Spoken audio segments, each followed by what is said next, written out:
We have to start now. We gotta start now.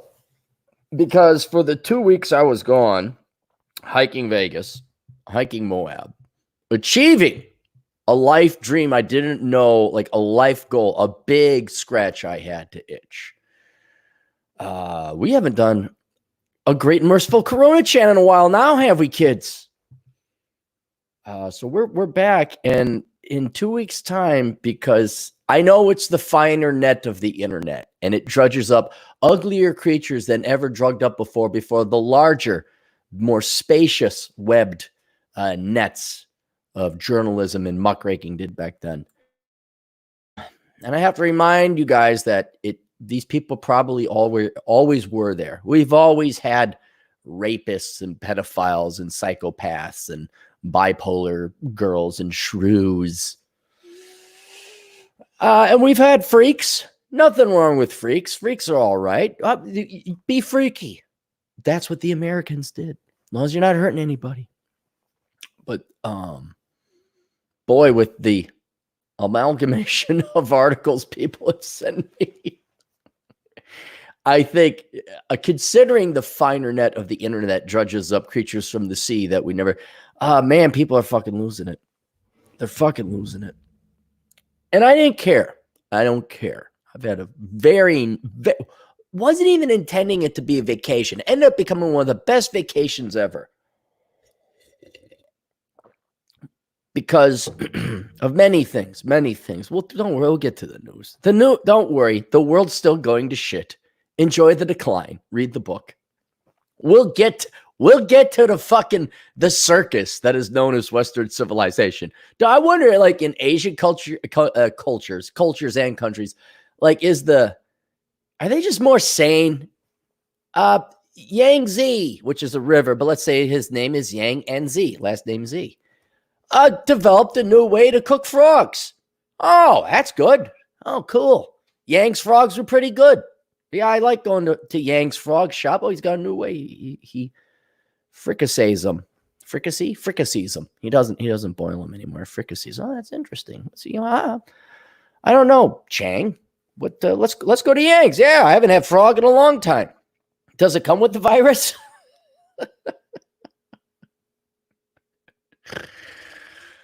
Oh, and I don't care about. I mean, it's just, and I fucking unplugged. All right, don't pay attention to the news. Don't pay attention. Biden. Oh, what did crazy Uncle Joe say this time? Yeah, well, that's how that goes. But went to Vegas, and a whole bunch of shit happened in one, and it was all good.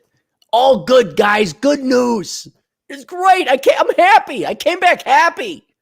Can you imagine happy? What must have occurred for Happy Cappy to exist? So I trained up because I knew the Great One and a couple other serious hardcore people were going to show up, most of which stabbed me in the back. And I trained up in Vegas. Altitude, some great hiking. I didn't even know there was still snow up on the mountains outside of Vegas. Mount Charleston, you think it's in the desert, but there's some serious mountains. There's snow up there. Mount Charleston, you have to look it up. Some beautiful views. Just a hardcore hike. And I realized on this hike, my girlfriend is nowhere near the hiker I am. It just doesn't even compare. Because I'm always comparing myself against Dirty Harriet and Denver Ben. And the talented Mr. Lee. But we passed everyone. No one passed us. And I realized, wow, even with my crippled girlfriend, we're still kicking. Like, she's good.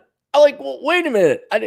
And I'm always trying to venture. I got to explore. I got to achieve. There's this whole world out. Dogs, they got to pee on every tree. There's a genetic thing there for some people where what is up on top of that fucking mountain? What is behind that horizon? I got to figure it out. And so, unbeknownst to me, all I knew is that I wanted to hike the Moab area. It's a big area, southeast Utah. Beautiful. And I was like, oh, that's going to be and it was work. It was work.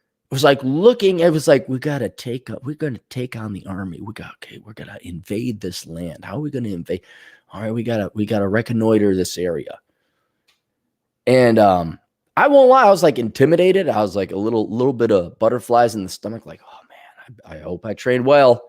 It's going to be some tough times ahead of us. And so I got there, and me and the great one and our buddy Rose, the never shutting up Rose, bless her little heart, like this little annoying kid sister that just yaps. She's young.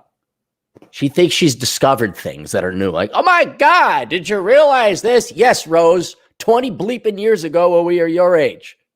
I know it's like puberty. You discovered you had pubes. Hey, I got shit under my arms. Look, there's some down here too. Yes, that happens to all of us, dear. Great one says, shut up. Oh, she's a sweetheart. But she's just like this yappy little kid. Just like, oh, God.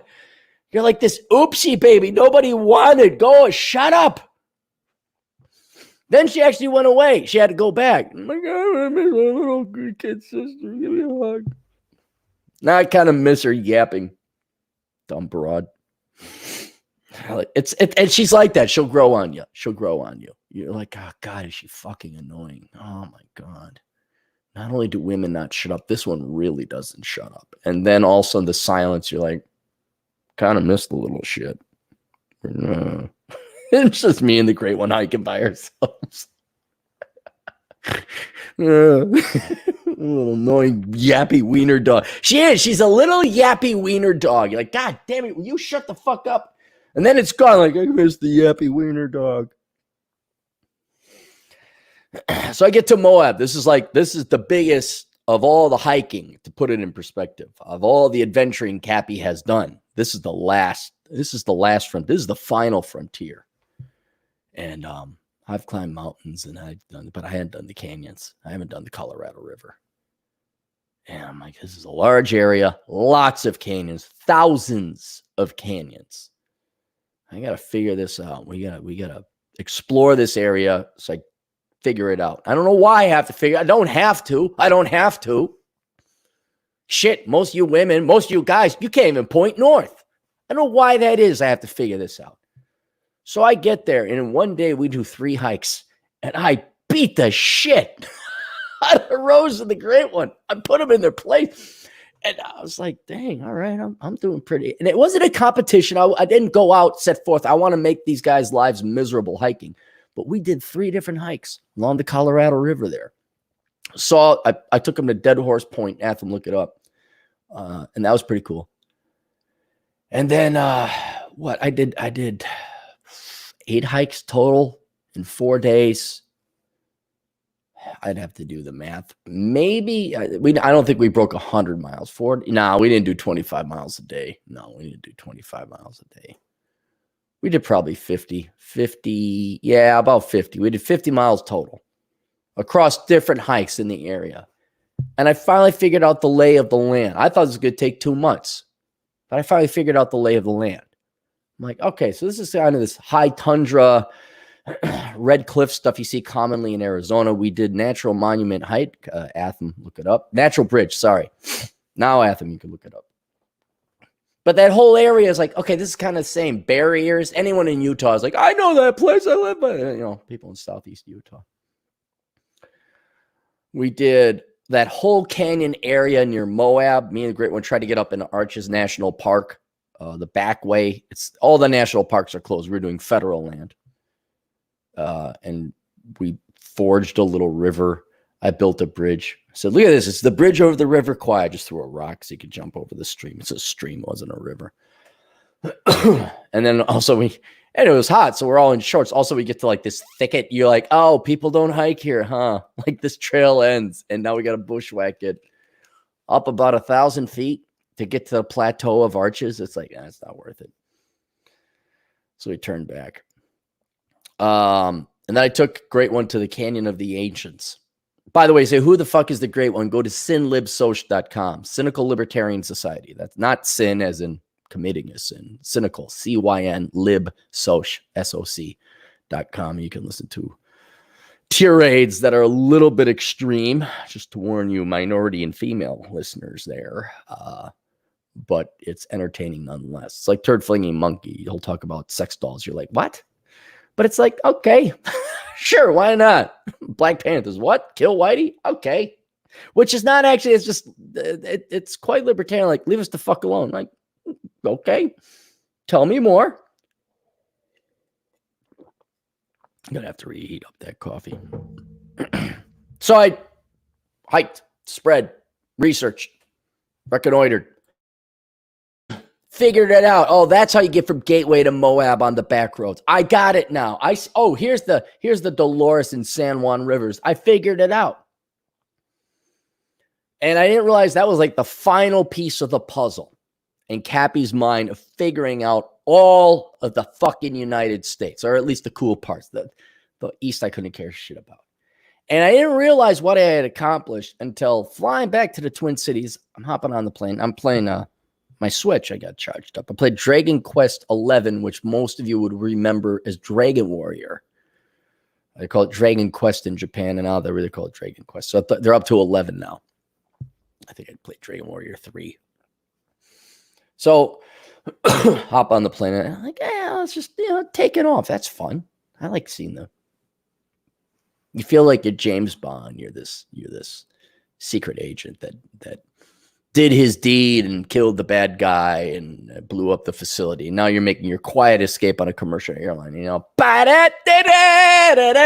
just look out, and then something explodes off into this. It's and then you pull a drag from your cigarette, which you can't do because it's modern times, and they'll allow you. But you do that. And then some hot stewardess would come in, but modern times you can't have hot stewardesses all fat, ugly, loaded. And I guess I'll have a martini and make a shaken not stirred. And to no one in particular, with the cigarette between these two fingers and the martini glass, which wouldn't make sense on a plane if there's the slightest bit of turbulence. But you're James Bond. The thing you pulled off your mission, everything's going smoothly. You gesture as a toast to no one in fucking particular.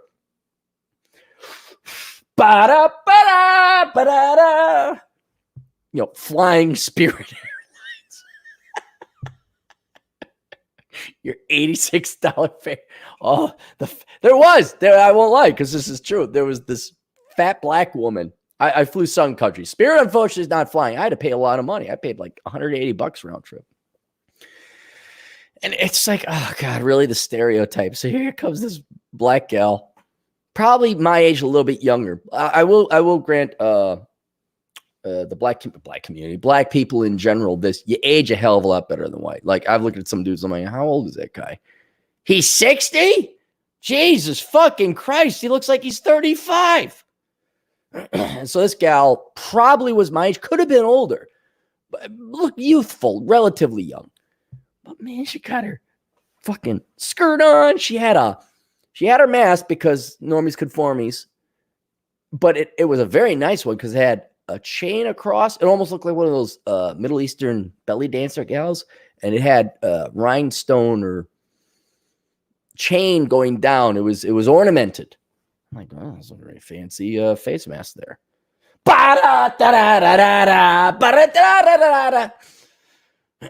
And she had a nice top on and, fancy, I think, skirt and, almost horseshoes. Not platform shoes, but they were like, look at me shoes.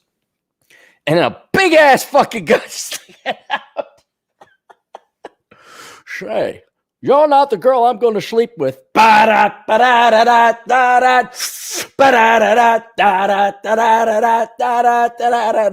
black girl, puke, puke and hurl. So that needle off the record, I couldn't think I was James Bond after looking at that. So we're taking off. I'm like, I can play this video game anytime. It's always cool to look when you're taking off. I'm like, yeah, can I see where I am? So we take off to the west. And then I think they always do take off to the west. I've never taken off east in Vegas. And then you always turn to the north and bank around. And then we bank around. I'm like, oh, there's the Southern Command, because you can still see Henderson. You're pretty low. You could actually see the house. Also helps that it's kind of near not a waterway, but aqueducts. It's easy to identify. And so we curve to west to north to east, northeast by northeast, east northeast, because it's more east than it is north back to the Twin Cities. I'm like, oh, there's Boulder, there's 215, there's Lake Las Vegas, which is a peninsulary. I want to use that word. I don't know if that's a word, but it's a peninsula of the lake, Lake Mead. And there's the Colorado River, and there's a Hoover Dam. And I keep following it, and we ended up just basically following the Grand Canyon. And I'm like, oh, it's the Grand Canyon. I can see it down there. I'm like, okay, that's Highway 89. Look off into the distance. I'm like, what mountains are those? Like these two mountains sticking out. I'm like, holy shit, that's Flagstaff. Those are volcanic mountains. I'm like, well, next to them, Atham looked this up. This is how much I know the United States. This is just how fucking good I am.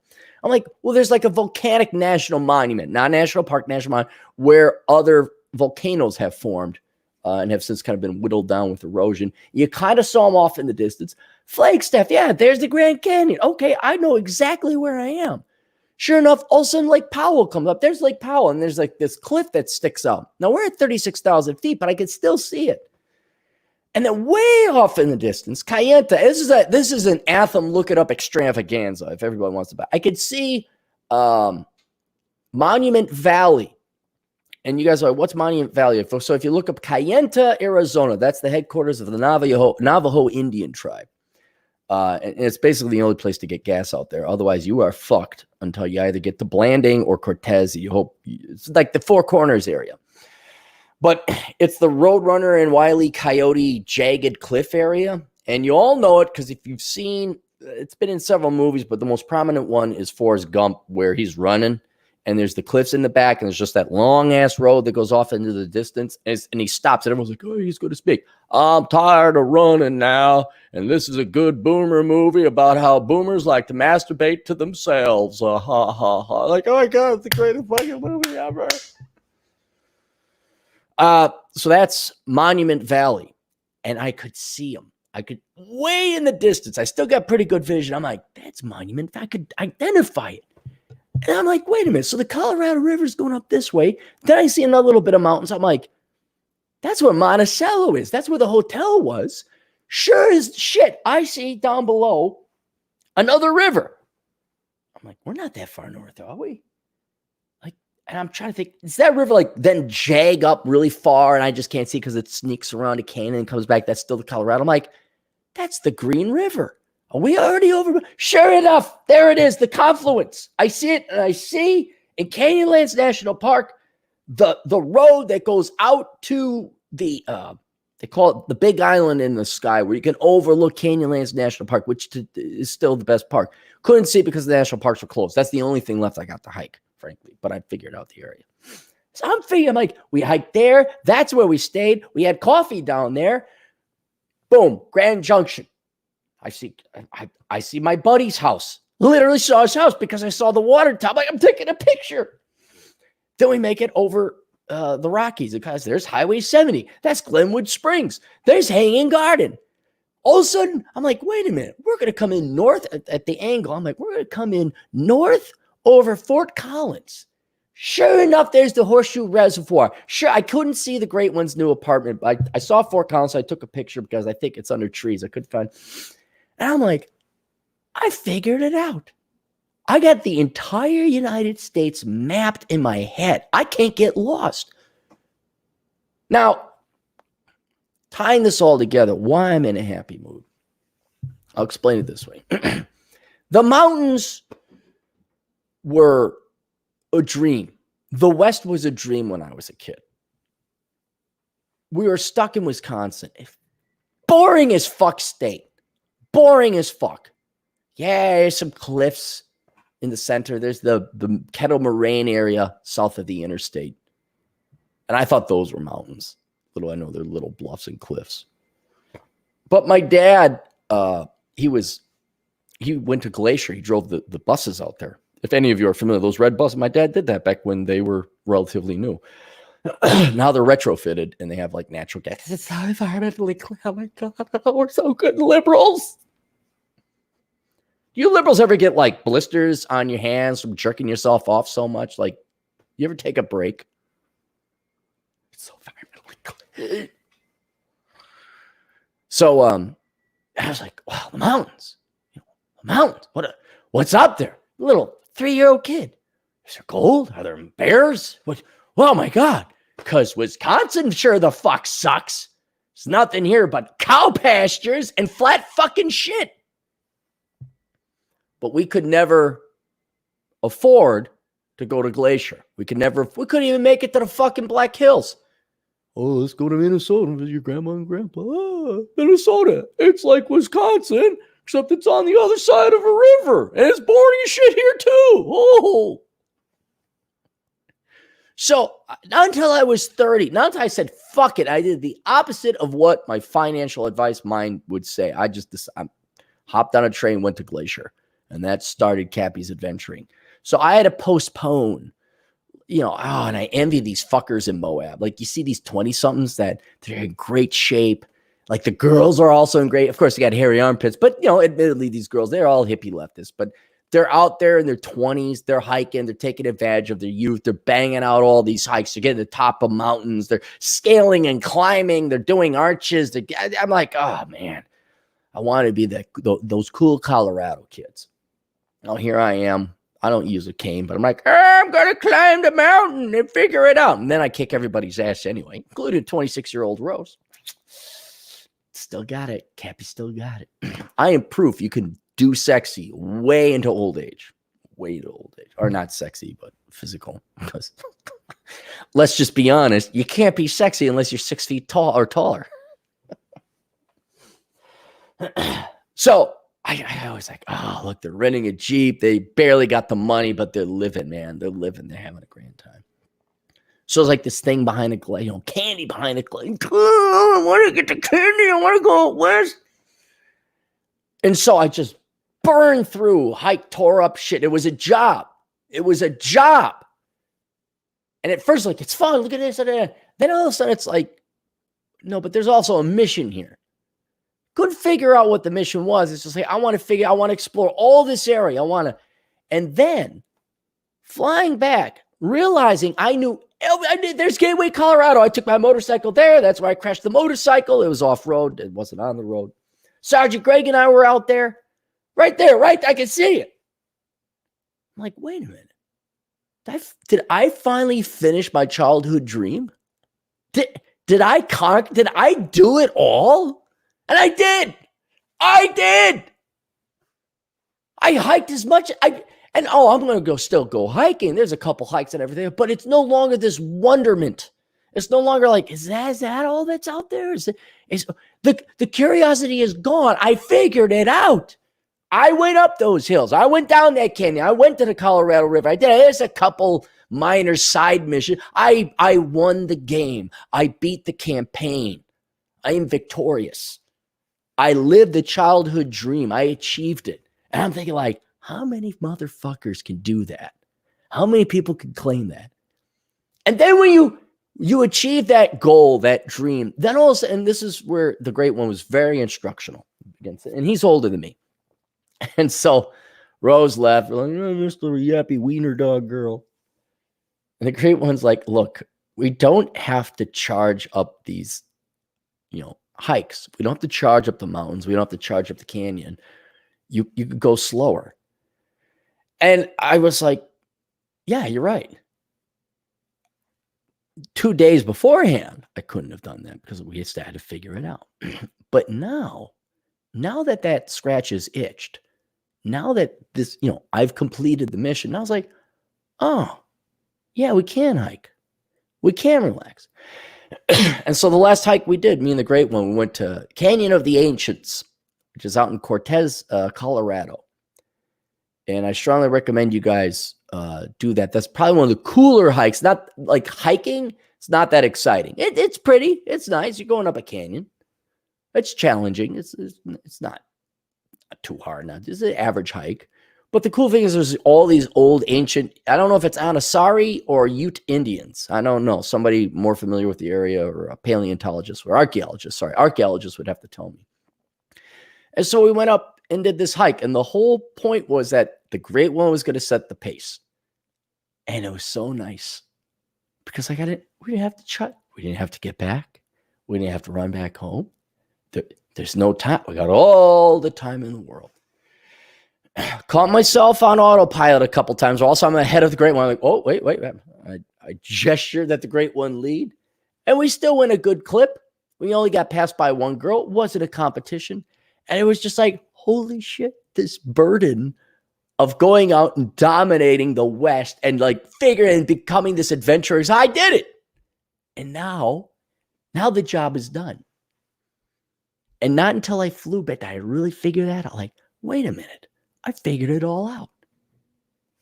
It's not working. Now I can go have fun. People say, Cappy, why would you view this? I don't know. It's this hybrid world, this like gray area. Like it's more of a hobby. It's not pure fun and leisure where you're just lying around drinking wine, drinking espresso and watching crap on TV. It's not that type of leisure, nor is it work. But if you want to take a hobby and you take it seriously, it has quasi elements of work to it.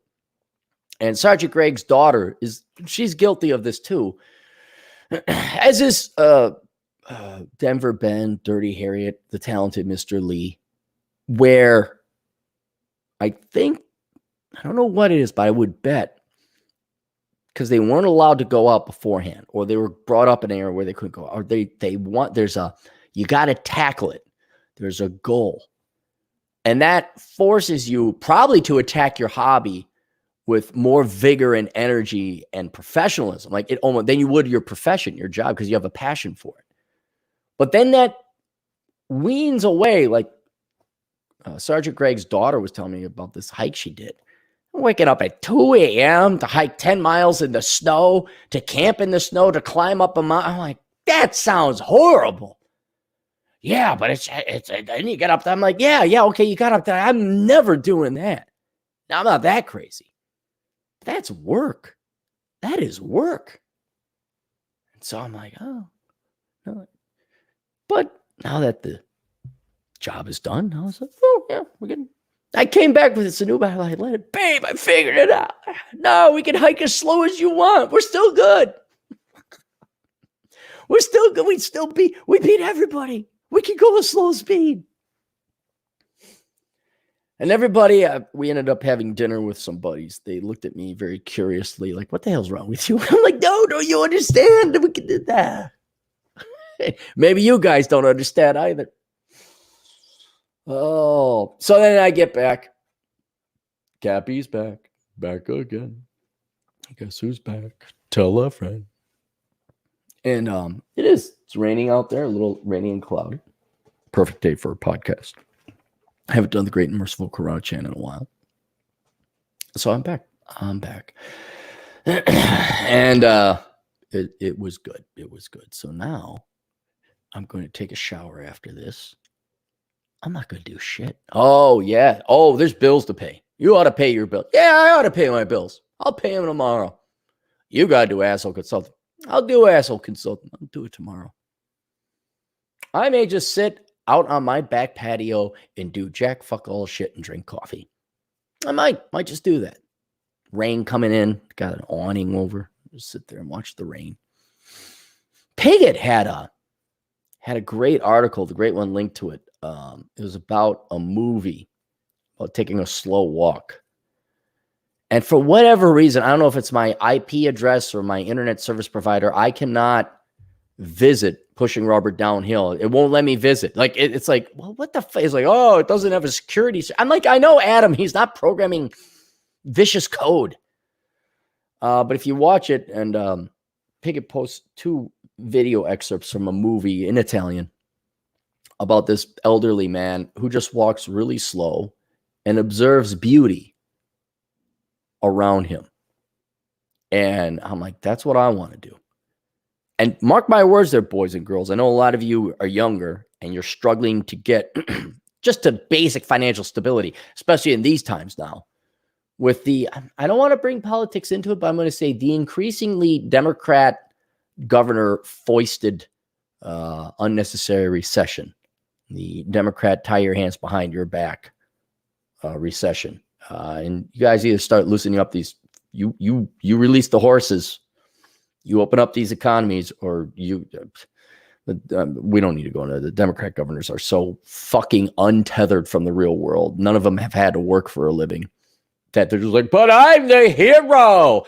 Man, I do something good. Value and agent. Daddy, rich daddy. Can I suck on your titty some more, Mark Dayton? I'm a good boy. I'm a good girl. I made the choo-choo train for $4.3 billion. I prevented people from having plastic straw. I good person. So that's pretty much every Democrat. And that's why they're banning you, because they have to do something good. They're completely unaware of you people. And I do mean this on an apolitical level. Like, your Democrat governors do not know your they have no, go look them up. There's rich as the Bushes. There's rich as the Gores. Okay. What was I going to say? Oh, I forgot. I don't know. Doesn't matter. Oh, so I'm gonna take it easy. I'm not gonna pay it. I'm not gonna do shit. Not gonna do shit. Just gonna chill out. Let's get to some super chats. We'll get some sponsors. And then we got a shit ton of fucking articles to go through. Josh Landrum, $2. Bring Chad or the Great One to the next pod. I will. I woke up, obviously, and I had to bang this out. I just wanted to get this done. And I am gonna pay bills today. I got a stack of bills to pay. I got other shit to do. Like important stuff. Not critical, I mean, but it's got to get done. It's just like, I don't feel like it. Just don't feel like it. Gonna sit and do nothing. Just gonna sit and do nothing. Judd Grover for $5. Great start to my day off. Oh, you got a day off, Judd? Butter pecan ice cream and a return of Cap. Yeah, you know what? Let me tell you something. Some of my finer days, like where I actually allow myself a little bit of break, is I'd have a cocktail in the morning. And you could have ice cream in the morning. And you're like, I started a little early. Fuck off, Normie. I just met a cop out here. He's coming in. I'm like, hey, you with this police? Because I saw his uniform. I'm like, what are you doing here? Why are you this far east? Oh, yeah, it's a commute, but we talked. And it's his night. It's his night off. 8 a.m. is like his happy hour. So I bet you he might pour himself a beer and go to bed. I hope he's not above me or nearby. I hope I'm not keeping him up. When are you going to do another awesome bachelor pad theater? When the work backs off, like when there's a slowdown in asshole consulting. When I just have the time. There's only so much time. And there's the other thing is I'd like to do new stuff too. I would love to get to Operation Evil. I'd like to have fun. I'd like to go and hike and have these epiphanies and realize, oh, that was another thing I forgot to mention. I realized that I'm wrong. Not in a moral or ethical sense, though I have been the bad guy. I have fucked up. There's no doubt about that. But when I beat the Great One and Little Rose hiking, not beaten, defeated, Rose had to turn back one time, and the Great One's lying on this rock like, oh, like, you want to climb up that peak over there? When we didn't get past at all, even though I was like slowing down, like, okay, let's go. Come on. I realized that I could go their speed and we'd still be hiking at a meaner, faster clip than everybody else on those mountains and canyons. And I don't have to be as good as Denver Ben. I don't have to beat the talented Mr. Lee. And I'm like, oh, I'm wrong. You know how important that is to know that you're wrong? Because it's like figuring out you wrong about something. I'm sure I'm ignorant about other things. But when you find out you're like, wait a minute, no, I'm wrong. I'm the one that's errant. I'm the one that's aberrant. I could keep hiking the speed I want, but I better do it by myself or with like serious hikers. But if people are around me, it is perfectly fine to go their speed. There is no loss. We can go their speed and we'll still be going okay speed. I'm the one that needs to change and adjust when other people are around, because it's irrational to expect all these other people. And it's also irrational of me to become frustrated when people can't keep up with me. Because, well, let's face it, I got all the time, and well, not all the time. I have the freedom and the flexibility in my schedule in the world to go and bang on hikes. And I was like, I need to change to get to contentment, not happiness, to get to contentment. Not only am I the problem, but here is the problem. Here's where I'm wrong. And now I have the solution. It's great. It's great. It's like Rose, shut up. It's like, there's your problem. Shut the fuck up. No, we don't care about your hobby anymore. Nobody, I want to keep her reasonably anonymous. No one cares about that. No, not in this country or most other. Nobody cares. Nobody cares. Only certain people care about that, and they po. They po, and they spit out a shit ton of kids, and they wonder why they po. But they love that hobby. Don't get me wrong, because that hobby, no different than your average American being addicted to their sports ball. So Bachelor Theater, when I get time. Fanny Perry for £2 in a nutshell. What's up with the economy now? Nothing. We're waiting. We have all this potential energy. People are like, in Wisconsin, like people are just rushing the bars again. People from Minnesota, Atham looked this up. They're going to Hudson. They're going to Prescott. They're going to St. Croix, just because they can get a dinner. Because the bar, you get set at a bar. So we're just waiting for a bunch of people. Here it is. Here's what it is, Fanny. We are waiting for our effete and elite class of pampered trust fund baby suburbanite assholes they never worked a real job. They've never run a business, to free about half of our states. Half of our states got half of our GDP. Now, if you look at South Dakota, Governor Nome, she never closed. I think Arkansas was another one that never closed. That's what we're doing. We're just waiting for these fucktards who have advanced degrees in bullshit. Like, I think this isn't sexy, but it provides a little bit of a piece of the puzzle. A lot of the reason for this overreaction, this over-response. There's a pandemic. I agree. I'm not dumb. Yes, there is a virus. But what has exacerbated this huge over-response, this crippling response, that's the problem, is a lot of these fuckwits with their masters in public health administration, with their degrees in public health policy, not doctors, not surgeons, not virologists, fucking fuckwits, the Karens of the world who couldn't become doctors because they're too lazy and too stupid, but I have a degree in health management. And now's their time. Another thing, emergency management. I'm going to assume you're East Indian, maybe not from India, but if you're in British, I'm sure you got this too. The emergency management people, we're going to manage emergencies. I have a degree in emergency management. Everybody calm down. Oh my God, now's the time. Now's the time. I can use my master's degree and my $250,000. So in your case, 180,000 pounds. It's now I'm vindicated. It's all a bunch of these worthless fuckwits with worthless fucking health, public policy, management type degrees that now they get to shine. It's their one time to go on stage and fuck the rest of the world and fuck the rest of the economy and fuck the rest of the people. Karen has to show her, now she has to vindicate herself. And so I think a lot of that is why we're anchored down, because, I have this model, I have this thing. Now it says here in my advanced, when it's like, this has never happened.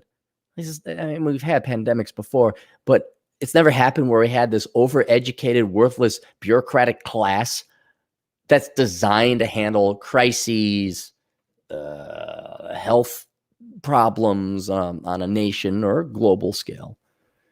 The World Health Organization, oh my God, there's so much semen and vag juice in there because they're just cumming themselves because now we're needed. It's like, yeah, but you still don't know what the fuck you're doing and you're over it. So that's basically one of the main or disproportionate reasons why we all printed, I don't know how many trillions of cumulative exchange adjusted dollars all the governments in the world have printed off, but multiple trillions of dollars. That's the answer to everything, is just more money. Money printer, go burr. So we're waiting and waiting and waiting And these fuckwits like, okay, now we're going to do, it's like social distancing. Some idiot, some tard took 3 doctoral level classes to come up with 6 feet. Some moron. I mean, Fanny, can you see where I'm like, can you see the ego of people who are like, okay, we're going to put tape here. Oh my, I made a sign that says, so please respect. Oh my God, isn't it? Oh, Tina, that's such an amazing sign you made. You're brave and strong. I mean, they get to make signs. Literally, there are people coming to shorts because they get to make signs. Stand here. Oh, such a good person. Ah. Heck, there's a kid that graduated from school. It wasn't the first Down syndrome college graduate, apparently, but it was the first female college. So we had to have a news story about that. And I think that poor woman was taken advantage of. I hope she didn't go into debt for it. I hope she got scholarships. She majored in sports journalism or broadcasting or some bullshit. But, you know, that poor woman has more authenticity and validity earning that degree, because that's very hard. I mean, Down syndrome, I think the average IQ is about 55. I mean, that's a huge hurdle, okay? Well, I have more respect for that young gal. Fraudulent and stupid as her degree was, a waste of a time as it's ever going to be. Because you got a bunch of Karens with a real rank average IQ of 100. Masters in public health, and now I tell everyone what to do. Bunch of Nazi busybodies. The epitomal example of which would be our Michigan governor, Megan Whitman. You just look at her background. I mean, just a complete worse than worthless. I mean, we're not talking like a negative net value of a human being, like someone who just like needs to go away. I'm not saying taking out of the gene pool. I'm not saying that like that woman just, her dad should just give her money and she just get the fuck and not participate in society on any level. Love, romantic, marriage, social, entertaining friends. Like that woman should just be quarantined because she's worse than the virus itself. And so that's all we're doing. We're waiting. We're waiting for these effete, elite, spoiled, pampered, bratty ass, predominantly, not all, but predominantly Democrat governors to stop thinking they're so fucking important and to wake the fuck up and realize what the fuck they're doing to the economy and how it's way worse than, you know, quarantine the old and the frail and the sick. We got it. Okay. Let us get back to fucking work. And yeah, that's it. We're just waiting. The numbers are going to be very interesting. Everyone's like freaking like, this is the new Great Recession. I'm like, but only on paper. Yeah, there's going to be a drop like this in GDP. There's going to be a jump like this in unemployment. It's going to make for a really freaky chart, but it's a statistical outlier. The underlying economic production of the global economy, by the way, it's not tainted. It's not fair. All these people were, oh, Hertz went belly up. They're out of business. Oh, dang. You mean poor people get discounted, cheap, barely used cars? Like a new entrepreneur will buy the fleet of cars, and because it's at half price, now we get half price rentals. You mean our standards of living go up? It might take a year. I understand that. I'm very optimistic about this economy. I know it sounds weird, but I've always been a bit of a contrarian.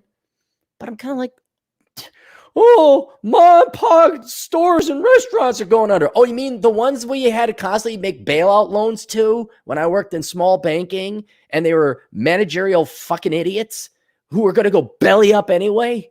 Oh, they're just going belly up faster. So we can, if anything, you actually saved people a ton of time and money, not dicking around with that. So now somebody could go, oh, this is a cheap shop. Look at all their kitchen equipment that's for sale for 60% off. It's bank owned. I'll buy it for 30%. What do you think about that, bank? Bank be like, okay. We gave you financing. And now you got a restaurant selling, I don't know, whatever, tapas for 40% lower than it was before. So that's what's happening to the economy. Eric Burns Marsh sounds like a great manufacturing company. Burns Marsh. We here at the Burns Marsh Corporation want you to know we're making the best fizzy widgets the world has ever seen. Our fizzy widgets are more fizzy and widgety than any other fizzy widgets on the market. Saw your videos on charity. Here's my donation to the United Cappy's March of Super Chats to end leftism, virtue signaling, and the Dubro mentality. I have thought about, there's a charity. Look, okay, if you guys want to donate to charity, there's a charity that it's a bunch of lawyers, which doesn't sound good at the beginning, but they go and exonerate and get people out of prison sentences using genetic evidence and people who are wrongly convicted. And that I think is probably the most, I'm not, the trillions of dollars we've thrown at end childhood hunger and poverty. You haven't done it. Close the wage up. Haven't done it. End discriminate. Haven't done it. I like seeing innocent people getting out of jail. So I forget the name of that charity, but take a look at it. That's what I donate to. But down the road, I do have a charity I'm going to create. Once I'm all set. See, I got a big main life goal accomplished. That scratch was itched. I just got to build the house. And when I got enough money saved up for retirement and I got a plan B, then I have as much money as I need to live until the communists take it all. But then it's like, well, I'm not going to outlive my money. So what do I better give money to something good? And I have an idea for a charity. I got a pretty good idea. And you're damn right. I'm going to make money off of it. I'm going to be the CEO or the manager or whatever. I'm not going to take some egregious fucking salary like the United Way fucks or whatever fucking the Susan G. Komen pink ribbon bullshit. I'd be like, no, we're doing this. The money gets to the fucking, I get a kick out of how they say, yeah, but you need talented managerial staff. That's why you got to pay them $600,000. I'm like, you know what? You also need, not only do you need talented managerial staff, I get it. You need talented executives. I got that. How about moral executives saying, this is a fucking charity. I got enough fucking money. How about I just take, my token $100,000, fee, and I do this out of the goodness of my heart. How about fucking that? Huh? And I'm no socialist, but man, fucking pisses me off. It wasn't the United. I think it was Susan G, like their CEO. Don't quote me on it. Some big nonprofit. the CEO got $650,000. I'm like, well, what the fuck? Really? Don't you have enough? Again, not a socialist, but if the purpose of the entity you're working for is a charity, I'd be like Michael Dell at Dell Computers. Him and the executives are foregoing salary. Rihanna. Whatever you think of her and the culture and the crap and okay, she donated $5 million. I'm like, all right, these people put their fucking money where their mouth is. That's good for them. Good for them. But I work for a dude, anytime you hear I'm a nonprofit director, that's more evil than teachers. Oh, they're fucking vile. They play on people's poverty and destitution and desperation and pain. And, we'll solve the pain. Look at what the Democrats have done to the black community. Oh, I'll feel your pain. Vote for me. How's that standards of living coming along there, Democratic black people? Huh? How's Baltimore? How's things on the south side of Chicago? Let me guess. Your savior. Oh, what happened to Obama? I thought he was supposed. What happened? What happened to the hope? Did Chicago have a record number of shootings this Memorial Day week? Keep voting Democrat. It's like the Blackadder comedy troupe in World War I. He comes into his commanding officer. And he's like, oh, Blackadder, hello, Lieutenant. They call it Lieutenant. Hello, Lieutenant. Hello, sir. We're going over the bridge. Sir, wouldn't that be unwise? Does this involve us walking slowly towards German machine guns? My God, man, how did you know? That's top secret. It's like, well, sir, it's what we've done the past 16 times. And he's like, yes, but that's the brilliance of this strategy. Because we've done it 16 times, they won't expect it a 17th time. It's Lucy and Charlie Brown with the football. Charlie Brown is the black community, black Democrat voters, and there's Lucy, the Democrat Party. You dumb shits keep running, trying to kick that ball. Crash on the back. Have fun with it, man. I'm done. I've done my part to help out the black community. We've saved some great guys here. We know some of the guys in the black community, predominantly men. There's a couple of black ladies too. But no, you keep voting Democrat. I'm sure this time, the 48th time you vote Democrat, then Baltimore is going to be really great. What else we got? What we got? Hang on, we'll get through these. I'm going to do sponsors, and I got a ton of. There's Eric. Okay, we got Eric's. Oh, Troy Kostelecki. Nice pictures of the fam there, Troy. That was cool. I saw those. Those were real nice. He's got a nice family. It was real. I don't want to say too much, but his daughter cheats at horseshoes. I'm just going to point that out. His daughter cheats at horseshoes. There's a picture of his daughter just dropping the horseshoe. I'm like, what come on. Wait. Let's go here. What? It's like you're 2 inches from the pins. You just push the ball into the pins and maybe kick them all over. Strike. Wow, perfect 300. Troy for $5. Coronachan is back. Yes, we are. We are back. Adriano Ramos for $2 Australian. I know how you feel climbing volcanoes in Indonesia. Yeah. And Adriano, if you got an idea or anybody else has an idea as to the psychology, like why do you feel compelled? It's not just men. It's not just men, because I know women who are like this too. It's like we gotta get up that hill. We gotta do that hike. Django Geek for $2. Look up 80% lowers and spread the word. Okay, I'll do that later. Wew Lad for $2. Thoughts on George Floyd death and Twin Cities riots? Were there riots? George Floyd, what's going on? Who's George Floyd? George Floyd. I didn't know there were riots. Video show Minneapolis cop with. Oh, I did hear about that. Okay, let's start off with my standard disclaimer of being intellectual. I don't know anything about this. A guy who is a former cop, a friend of mine, hung out with him last night. He said, yeah, that was wrong. Based on the video he saw and all that, I guess the guy was handcuffed. Again, this is third party. I don't know. So but if what he says is true, which I have a reason to believe, I guess the cops were on this guy way too long. He had his hands handcuffed behind his back. Absolutely. Yeah. So I'm going to go with my buddy. Won't mention his name. But yeah, cops can just like, oh yeah, he didn't do nothing. I'm like, yeah, but you pulled out your gun and shot at people. He was a good boy. Just as much as there's bullshit there, there's also instances of cops abusing their power. Absolutely. So that looks like that's the way that one's going to go.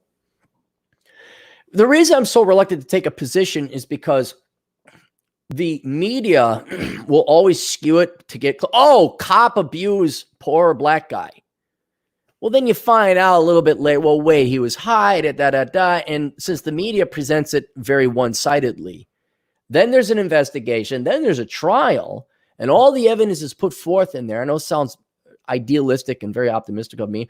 Well, that trial is way more evidenced and educated than anyone that the media is. In media, they give you half bullshit anyway. It's always a spin, always a lie. And so then they exonerate the cop, and then everyone freaks the fuck out because all they did was consume the media. And it's like, yeah, okay, that's what the media told you. This is where I'm also very careful about, for example, the Clementine Ford gal who says we haven't killed enough men yet, or coronavirus hasn't killed enough men yet. Okay, yeah, you can get pissed off about that, but, well, yeah, there's crazy, mean-spirited chicks out there. So what? I'm more pissed off that she gets government funding. I'd like to point out what's additionally funny. She is a feminist, and she went to women's studies and all this, and she's dependent on the government.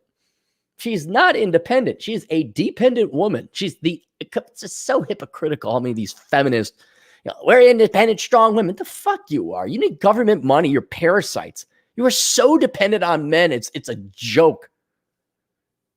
So with what little knowledge I have about George Floyd, I didn't know, were there riots?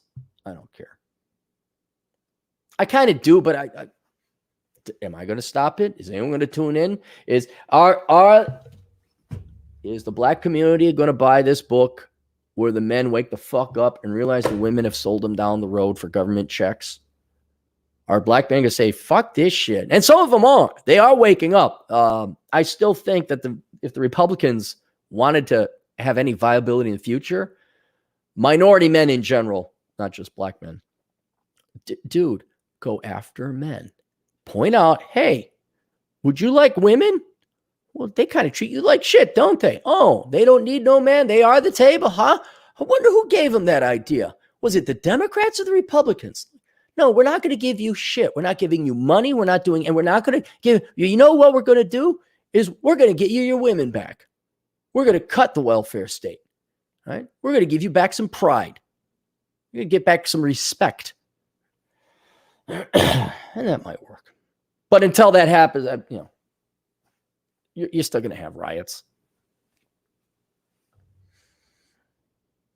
I'd like it to be different, but I'm not going to get. I didn't invest trillions of dollars brainwashing an entire race to not think independently.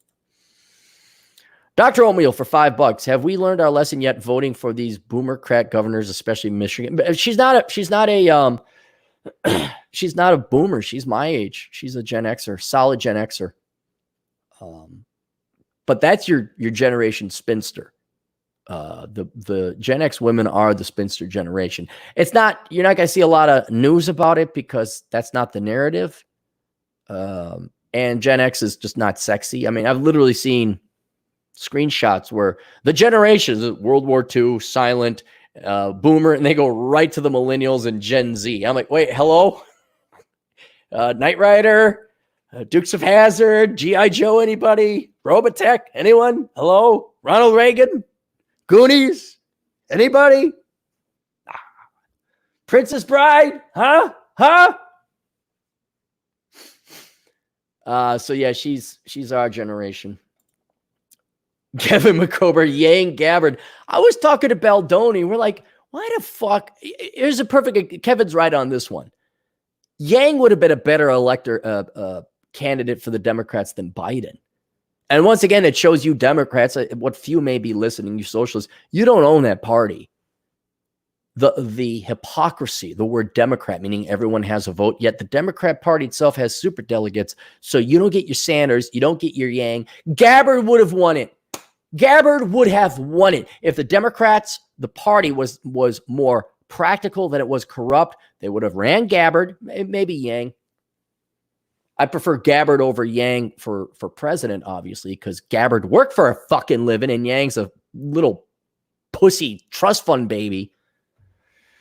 My parents gave me money and the government gave me money and I think I should give everybody money, but not mine.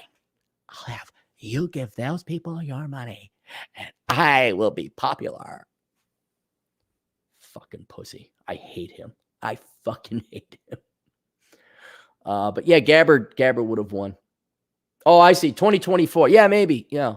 I mean, who's going to be? Don't worry. They'll have Joe Biden again. He'll only be 83. Where am I? Oh.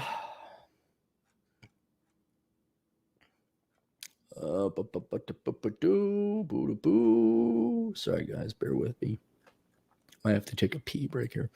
Dan Hunsaker for the 1099 Superior Race. Thank you very much, Dan. My contribution to the Clary Poke Bowl. Yeah, I think they're open now. Go get Poke Bowl. I'm gonna. It's still cloudy out. Oh, I think maybe I'll take a nap. We'll lie around and do nothing. There we go. Oh. Jungle Motorsports, $5. Need to commission artwork meme with Democrats and the black community into Charlie Brown football scene. Yeah, somebody do that. Somebody, not me, do that because I have no skills. They wouldn't get it. Come on, come on. And this is not the black community is just one example of that. Women are always going to believe that their prince in shining armor is he's out there. He's out there. They want to believe the lie because to not believe the lie means you have a life. You have to take on a life of work and responsibility that you are responsible. And even if it destroys your life and you waste your life trying to kick that football, constantly voting Democrat, waiting on the government to bail you out, thinking you're entitled to a 9.6 man with six thing abs and the 666 and six figures and 6 feet tall, when they only make up 15% of the population. They'd rather believe in the lie than say, oh, I got to put forth a life of a real lifelong effort, a real lifelong part-time job at the gym. That's what the gym is. That's what dieting and working out is. It is a real lifelong part-time job. They don't want to do that. They rather believe the lie. This is how Democrats get elected. This is how socialists get elected. I mean, what, you think the Venezuelan said, yeah, in 10 years, I want to be eating my pet. And I want my daughters prostituting themselves out in Colombia, and we have rolling blackouts and no clean water. You think they vote? No. They wanted to believe the sweet temptations of the lie was more powerful than what pretty much everybody knows in the back of their head is, oh, we're going to starve. They think they're going to connect with that ball. They think Lucy's not going to pull that ball out from underneath them. And they always will.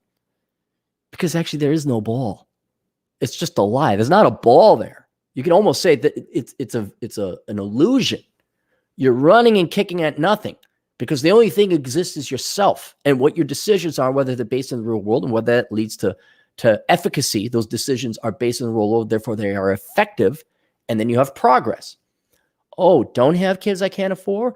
Oh, don't major in stupid shit. Major in don't try and be an aspiring rap artist. Instead, try to be a CPA because that's more real. Okay. You find out there is no ball. There is no Lucy. There is no knight in shining armor who's going to date a 250-pound, 5'7" black woman with her gut hanging out because she's got like fancy nails and not dreads. What do they put in to avoid hitting the gym? Weaves. Oh, I thought you were a 300-pound black lady who's 5'4" and rolls of fat sticking out from your midriff. But now that you put on a weave, I'm like totally wanting to bang and commit to you right now. Damn, are you the same person? Because I still don't see those rolls of fat sticking out of your stomach. By the way, vote Democrat the 900th time because that time, there we go. This is going to work this time.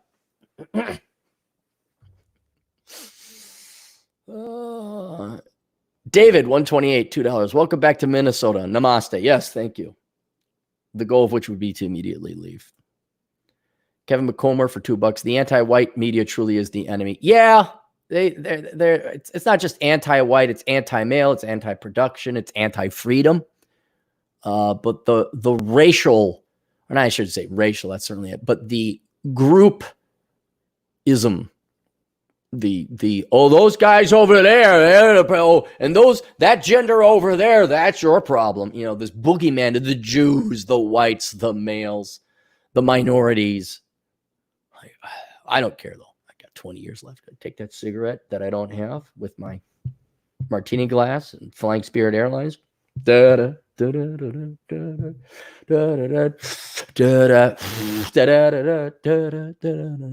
black chick, fat black chick, fat black chick, fat tubby black chick sitting next to me in the airplane. God almighty, don't look there.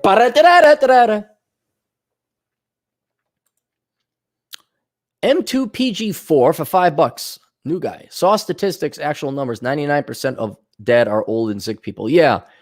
Younger than 50 and healthy individuals have less than 1% chance of dying. Yeah, I know. Yeah.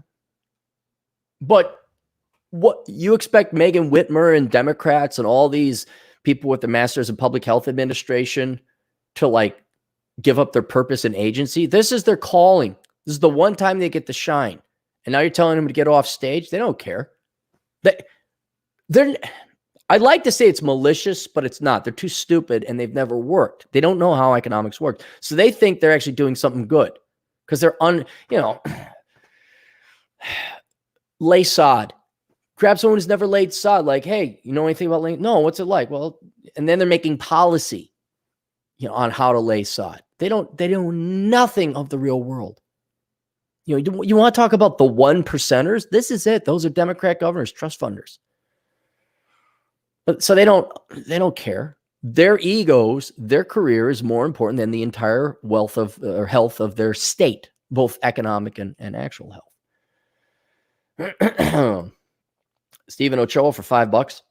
Should I pay someone else's property taxes to gain the property? In my state, if you pay someone else's property tax for 7 years, it becomes yours. Yeah, but what if like on 6.5 they decide to pay their That's why you go to the auctions. Go to a county auction or sheriff's auction and then buy the property.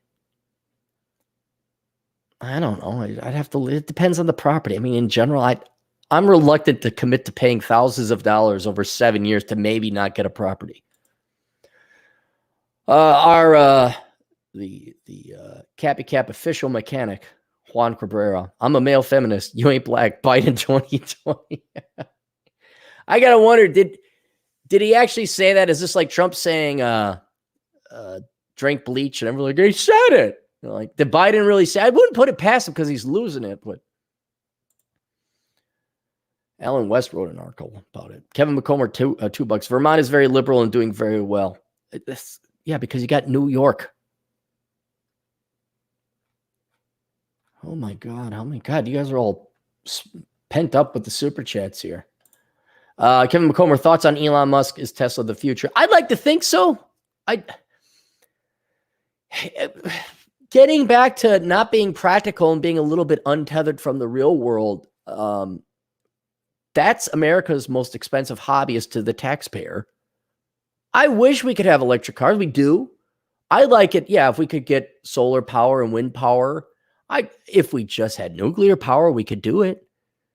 But again, it's not about the environment. It's about the ego of environmentalists. We can't have nuclear power. And what are those? Let's say we get some new technology that makes the solar panels incredibly efficient, more efficient than gas. You think those environmentalist protesters and activists like, oh, cool, job done. Now I'm going to go back and raise some sheep.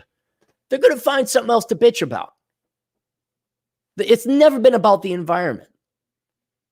So I like that Elon Musk is trying to do these things. That's great. I was really hopeful about the home battery that he was building, but I think he fails in delivery. He fails in those final,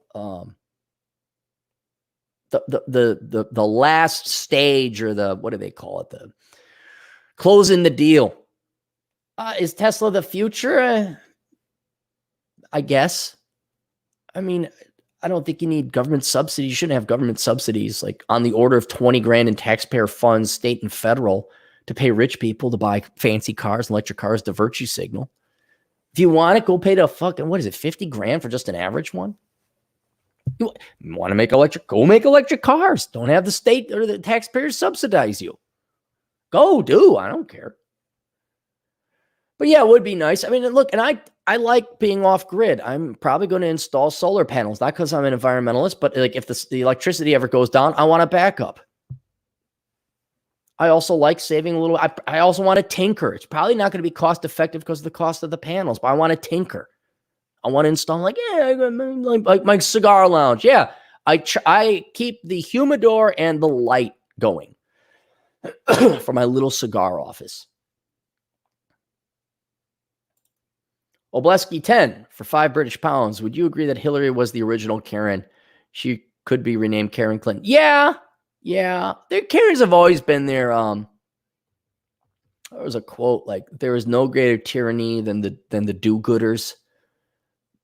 That's always happened. You go back to the Prohibition women; those are your original Karens. You know, any lips that touch alcohol shan't touch ours. And you look at them, they're all just a bunch of old, fucking, ugly, pissed off, shrew spinster hags. Like, oh, you guys are a load of fun.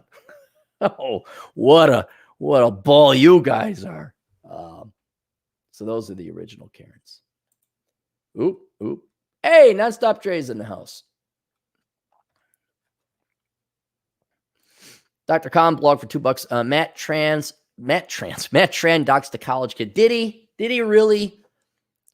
Did he do it on purpose? I accidentally doxed people when I retweeted out a tweet that came in across, and I was like, oh shit, and I deleted it, and I was wrong. But did he do it on purpose? I know Matt Tran. Matt, he's a nice guy. He has ethics and morals. I don't think he will, unless he's drastically changed.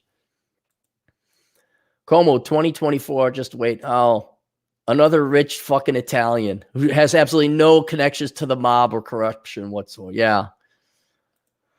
$50 for $1.99. Fight Club, best movie about Gen X. No, look.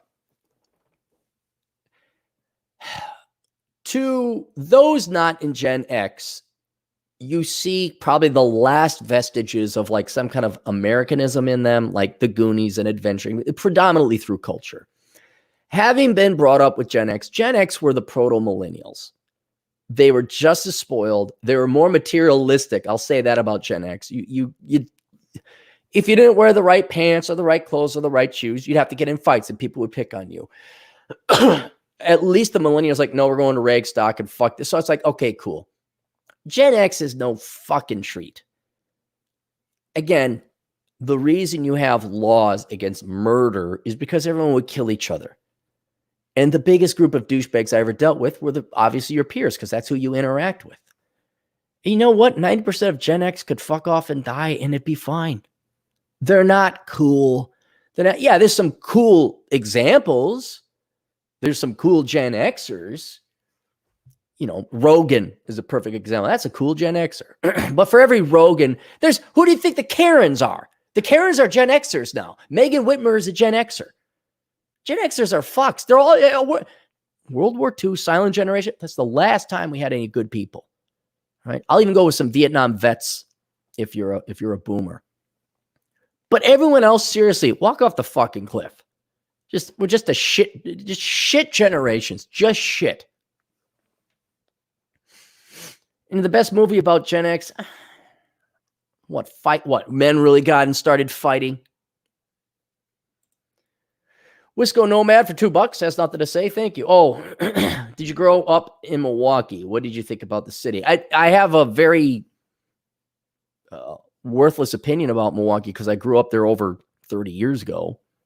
And as a kid, I didn't drive to Milwaukee. Occasionally, I would drive to Milwaukee. But I've been to downtown Milwaukee proper more as an adult than I was as a kid because I didn't have a car. It's your standard rust-belt shithole. It's another Democrat town surrounded by suburbs of guilty white people. Oh, we hurt the minority. Madison is a shithole, Marxist leftist wannabe intellectual hub. There's some cool stuff to do in Milwaukee. It's got a cool down. I like the Pfister Hotel. But I hate the people in general in that area.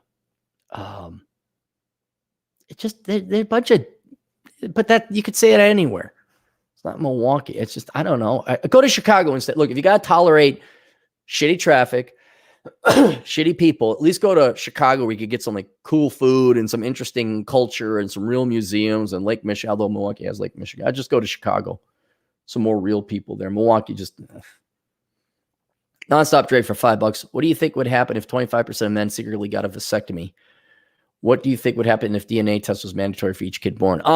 There'd be a lot less cuckolding. There'd be a lot less cheating, a lot more abortion. Okay. There'd be the same amount of cheating. There'd be a lot more abortions, a lot more day after pill. And if 25% of men secretly got a vasectomy, a certain percentage of them would find out their wives are cheating on them. I think all men should get a vasectomy. That would end poverty. And that would put all the control of reproduction in men's hands. So many problems would be solved if men just all got vasectomies. You make your deposit in the sperm bank. You acknowledge you may not have kids, okay? There's a chance, an outside chance. You can't extract sperm. You can't undo it. But look at how responsible women have been with birth control. Before birth control, out-of-wedlock births were practically non-existent. After birth control, like, it controls birth. Now it's like, oh, let's spit out quadruple exponential increase in illegitimate kids. It's like, this should prevent that. What the fuck? And it shows women as a group, not all, but as a group, completely irresponsible with the pill. Completely irresponsible with bringing innocent human lives into the world. And a perfect example in stoicism is acknowledging what you do and do not control. And this bullshit where you guys are going to like change female behavior. We got to get women to realize the nuclear. No. Ways or new plan, guys. New plan. Fuck the government. Fuck the Democrats. Fuck feminism. Fuck what women want. Fuck them all. Guess what we can do? Our body's our choice. Snippity snip. for you ignorant motherfuckers who think that a vasectomy is, oh, you cut your dick off, you cut your balls. No, that's ignorant. You cut the veins that you just fuse off the tube where your balls throw sperm up out of your cannon. You're shooting blade. Everything is still functional. Yes, there'll be a small fraction of you that your doctor, your urologist has a seizure and cuts your dick off. I'm sure there's a chance. Okay, but I was real let down because I said this to Turd Flinging Monkey. I'm like, hey, because I really enjoy his show. Again, kind of a freak, but I really enjoy his show. Here's the solution. We don't need permission from the government. We don't need permission from women. Hey, there ain't no sperm on the market. Not my kid. Nope. Guess what? Illegitimate kids, done. In like a week. If every guy went and got a vasectomy, made their sperm deposit, have a little bit backed up in case, boom.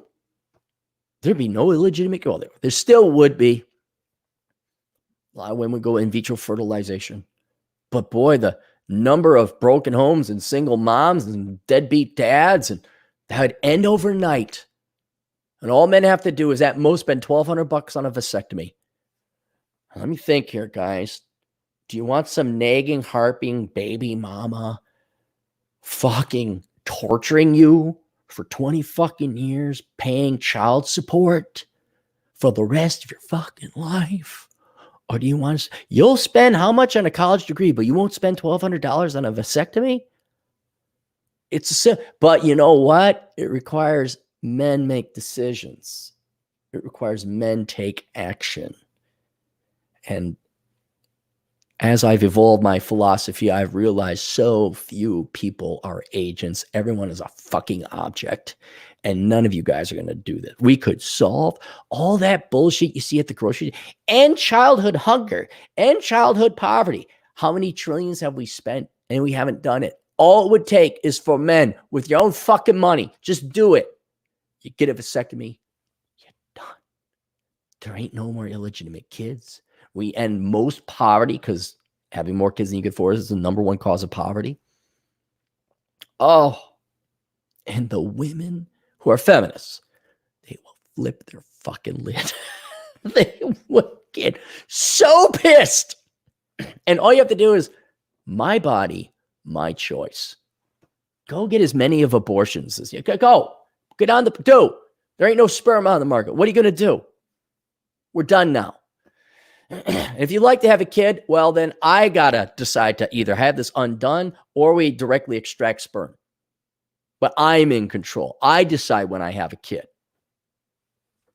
But it feels good to come inside a woman and I don't want to go and, God, you got to do your taxes, right? Why don't you go and do your vasectomy? Fucking no one's going to listen to Cappy. Wasn't there a great economist who he figured out how to end poverty? Millennia, we've been trying to figure out how to end poverty. This guy came up with the idea, but we were too, I got to go and make a phone call and I have to have a bag of frozen peas on my nuts for 3 days. That's not way. I'd rather just blow my load into a single mom and then I have the pain and agony for 2 decades of pain through the nose. Dr. Khan blog for $2. Search Trend Black. All right, hang on. Trend Black. Trend Black. Trend Black. Response after doxing Trend Black. Trend Black. Well, I'm not going to go into this. I'm not going to look. I don't care. Wisco Nomad, another $2. Is that Wisconsin Synod Lutheran Association? Wisconsin Synod over there in Milwaukee. Al Cortez, 173 for $5. Gen X boss will have us work from home for the rest of 2020 and is leaning to it becoming permanent. Awesome. Glad to be an essential CPA. All hail Coronachan. God bless her unlimited bounty. Nimble Fred for $2. Trent made an apology video. Okay, so he probably did something wrong. And I don't think he was malicious. I'm not going to watch it. I don't get into the drama. Oh, there we go. All right, let's all take a pee break. I'm going to go reheat my coffee and give it a couple minutes. I'll be here. I'll be gone for a bit.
Tall and tan and young. All right, we all caught up on the super chats. I think we are. All right, let's get to some sponsors here. Good morning, Coronachan. It was brought to you in part by all my friends and TJ who have podcasts. I'll be on the Masculine Geeks tonight, by the way. We were gonna do our Dungeons and Dragons thing, but our DM he had another obligation, so we're just gonna shoot the shit. I think I'm gonna take a shower. That's gonna be the only thing I do today. I think I might just go watch some Black Dynamite and Archer and sit on the back patio and watch it rain and do jack fuck all shit today. But while I'm doing that, if you want to get some other podcasts in, let's go over the ones I like. Dr. David Perodin over at safetyphd.com, the safety podcast. 405media.com, that's an amalgamation. Go to that website, you get a bunch of different podcasters. Masculine Geek, check them out. They have a website, masculinegeek.com. You can also find them on YouTube. Jack Napier, the boy, our European boy who is up and coming, and he might move out of his parents' basement and he might actually see a vagina. We are waiting on pins and needles of his latest reports whether he copped the feel. Was it over the sweater, underneath the sweater, inside the bra? We don't know. We don't know. You can check him out, Jack Napier, on YouTube. Pushing Rubber Downhill, our good friend Adam Piggott, the website, the blog, and the book, which is mandatory reading. So we have that there. Turd Flinging Monk, I'm going to promote him. I'm also going to promote Sandman because I appreciate their entrepreneurial hustle, along with Terrence Pop, because they all get banned and kicked off of YouTube. And they're going with alternative platforms. Again, like the great one at sinlibsoch.com, don't necessarily agree with them, but I would like to have a truly, where diversity is actually a good thing is a diversity in thought with things that you disagree with. But it's the intellect, the analysis that I think you guys would appreciate. Turd Flinging Monkey, Sin Lib Soch, and Sandman, all on YouTube. The Black Brigade, go to blackbrigade.org or search YouTube. Actually, let me put he sent me the link. His daughter drew Coronachan. I was going to use that as the cover, but it's on my other laptop and my other computer. I was like, but she did a good job. It was really like, hey, so I love it when kids, I got like little kids drawings here, but then now they're older. They don't draw anymore. My buddy's kids. I love it when little kids like draw. So, dude, if you got little kids and they want to draw something, you want to mail it, I will show it here. I love it, man. That'd be great. Have little kids' drawings like Cappy and like this little retarded looking hand drawing, there's a big C or whatever. Like, look how bad I look. This is great. I love kids drawing. It's so cool. You're like, that's not my kid, but I'll put it on the fridge anyway. So we got that there. Oh, did I post that in? Yeah, there it is. There, I posted that. Non-communistsciencefiction.com. Check out my buddy Michael Kingswood at non-communistsciencefiction.com. If you like science fiction, but you don't want it to be communist, the only place you can find that, non-communistsciencefiction.com. There you go. Nice little niche there. bunkerbasics.com with Bunker Bob. Go to bunkerbasics.com with Bunker Bob. If you want to get into prepping, or now's the time to do it, especially if you're unemployed. A lot of things to do. It's a work in progress. Rarely are you ever fully done with that job. I am like maybe 75% complete. I have to do other things like get chemistry books and basically basic books on science, what we've, the periodic table of elements. So that if we come to a true fuck all scenario, we don't have to spend another 3,000 fucking years figuring this shit out again. We're not worshiping the rain god and sacrificing the Incans on the Aztec pillars of pyramidry before Cortez comes and kills you all. And it wasn't really Cortez, but the little germs he brought over from Europe. Here's a gift. So go to bunkerbasics.com if you want to learn that. The Science of Mastering Women by Linda Gross. Let me get that. I'm going to put that in the chat room. So if you want to save time, I strongly recommend. What does it cost? Hang on. Everything's about economics and time, this guy here. It is $20. So for that $20, you are easily going to save yourself the time and money and resources, like in your first outing, if you read that book. So you don't waste your time on things that don't work with women. So I'd recommend you get that book. I recommend read through that. It is absolutely going to have a... See, it's not that hard because you've been lied to about all this shit for so long and on so many things. All I got to do is drop like this little drop of wisdom, this little drop of truth, and I could charge you $100 for it. This is why I have no problem charging $100 for a consultation at times. Like, oh, really? Seriously, you pay me $100 now for me to tell you not to major in stupid shit? And you follow that advice? Is that not the highest rate of return? You just saved yourself 4 years and $150,000 of your money not majoring in stupid shit. I'd love to see a hedge fund man. The best Wall Street, most connected, corrupt piece of shit douchebag in New York. I'd love to see him beat that rate of return. That's the power of truth.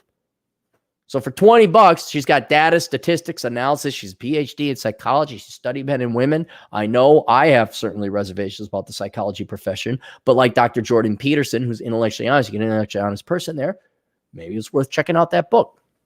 So take a look there. If you want to buy a shitty used computer with no tech support, don't give them no shit. I'm going to put it in here. jungle-it.blogspot.com. Great URL there, good Aaron. Right now he's a, fuck you. My buddy, he sells computers used, cheap. He'll mail them to you for about $200. You know he's mailing you? You know what you get for $200? a fucking computer. You don't get tech support. Not going to hook it up for you. He's not going to tell you, oh, it doesn't come up on my screen. Too fucking bad. If there's something actually wrong with the computer, like it doesn't boot, it's on fire, it's melted, it will immediately, I'm sorry, let me get you back. He is not your bitch. He is not your IT bitch. He's not your IT guy. He'll consult you for $100 an hour how to hook up your fucking screen. This is honest to God truth. It's not coming up on my screen. How is that my problem? When you go to Best Buy and you buy a computer, do you bitch and whine and call Best Buy? It's not coming up on my screen. Speaking of which, where I have no faith in humanity, we haven't even gotten to the articles yet. So go there if you need a good used computer with Windows 10. It doesn't come with Office. It doesn't come with a screen. It's just a base. It can't handle video gaming. Don't ask them. Don't ask them. Do you need a computer? Do you need something to surf the internet? Just a basic bitch computers there. Aaron, put that up. His name's Aaron too. Aaron, basicbitchcomputers.com. There you go. Thank you. I'll send you a $300 bill for asshole consulting. That's another great thing about my buddy Aaron. The good Aaron. I'm the bad Aaron. He's the good Aaron. He doesn't listen to me. So I give him all the advice in the world. I'm like, yeah, that'd be $500. Then he fucking turns it around on me. Yeah, that time I helped you with the car, that's $550. I'm like, oh yeah, that time you ended up going out with that born again Christian girl. You wanna? That's $3,000. And you know what? If he paid $3,000, it would have been worth it if he followed my. But he doesn't listen to me. He doesn't listen. It's the pride. He can't admit I'm right and he's wrong when it's so painfully obviously so. I'm sitting there. I'm in truth, baby. I'm in truth. Like, go ignore my advice. You date that single Christian mom girl. You go. Yeah. Oh, really? She had a mixed race kid that she didn't tell you about, huh? Oh, I wonder how that's going to work. Oh, is Tyrone showing up? Oh, you're in his old neighborhood. Huh? Tapping that pussy of his. He's a little jealous, huh? Yeah, for $3,000, I'll make sure that your tires don't get slashed. He's being, right now, ladies, you don't know what I'm doing. Right now, he's being driven insane because he disagrees with me. And of course, I'm being facetious. And he'll text me because he can't do anything now because he's at work. And even though he hates me, he does listen to the show. It's amazing how many friends I got, friends. Yeah, bullshit. But then they all tune in. It's like they're all women. He treats me like shit. I haven't been in that stage in a long time. That stage where you're on fire, where you're like so busy and you're so poor. You're like, look, sweetheart, you're either sucking my dick or you're getting the fuck out of here. I'll be nice now. I'm like, oh, okay. That's how I was the best with women. Like when I was absolutely destitute, poor, not destitute. That's a bit of a stretch. But like resources were so thin, it's like the Maslow's hierarchy of needs comes to play to your advantage. It's like, I got to eat. I can't afford to date you. I can't afford to take you to, literally, there's one time I couldn't afford to take this girl to Chili's. I couldn't afford to take this girl to Perkins. One girl was like upset because I went to Subway instead of Devani's. And it was like, okay, yeah, you know what? Between pussy and living, between pussy and starvation, I'm going to choose food and rent. Now, fuck off. Oh, yes, I do what you want, man. So, whatever you want. Like, and it was accidental alpha. Like, I was too busy worrying about eating and making rent and like not dying of frost. Oh, that's weird behavior. I don't have to. I gotta caulk these vents and these cracks so it doesn't get too cold in the basement and I don't die of hypothermia. And then if you'd like to help out the show, olderbrother.com/donate. You can do your Amazon shopping through the link there. There's a link to my Amazon affiliate program. There's a link to the Patreon. I have some stuff behind a paywall. And I'll be honest, it's nothing fancy or exciting. There is a good post called Why Sanity is the Future of Wealth. Hang on. Ugh. Coffee burp. Ugh. Wash that down with this. And I do have the road trip podcast, which is done on my phone when I'm on a road trip or I'm hiking. So the audio quality isn't the greatest. It's just a little bit of something that if people are donating me money, I throw a little bit back. Of course, we have Mary Jo's pinups. I got to get some more pinups from her. And then, as always, I know we have a couple gals here. If you want to help out the team and you want to, tasteful, no porn, no rated, because I can't actually post that anyway. But if you want to doll up in a bikini or lingerie or the most latest form of porn, a traditional housewife, that's risque, man. That is pushing the envelope. All these dumbass guys would appreciate to know that there's there's gals out there that might be traditional and kind of like you. And I do pay because I make more money. I'll give you $20 for a nice little dolled up picture or whatever, because usually I make about 25, 30. And it's fun. I was like, oh, you dirty. It's like, come on. Jesus Christ. The guys had pinups in World War II. There's the article. Some fuckwit like Megan Whitmer. The Karens have always been with us, but this time it was a guy. It was in World War II. And some busybody do-gooder. Men have lewd. What's her name? That wasn't Marilyn Monroe. Your classic 40s pinup girls, it was important. Okay, so they got a negligee on. That's dirty and disgusting and not Christian. And a lieutenant was not reporting. What did they say? Testifying. He went in front of Congress and he told the story about how they're in Germany and then the Germans attacked. And this young private or whatever clinched in his hand and he was looking at it, but he was dead. He got hit and he just was looking at Rita Hayworth. It was Rita Hayworth. There we go. Rita Hayworth. And he says, Mr. Fuckface, never been there, blue blood, Massachusetts, Kennedy type, Gore, Bush asshole. This shit gets the men through. Even if it is just, I guess we give a lot of people guff for, internet porn.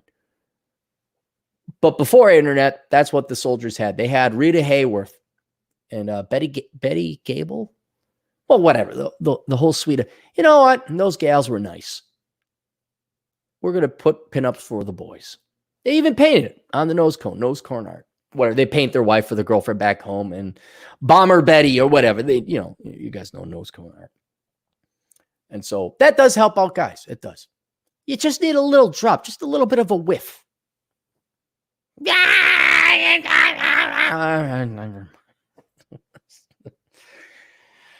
Just go be overweight. Just why can't I find a man?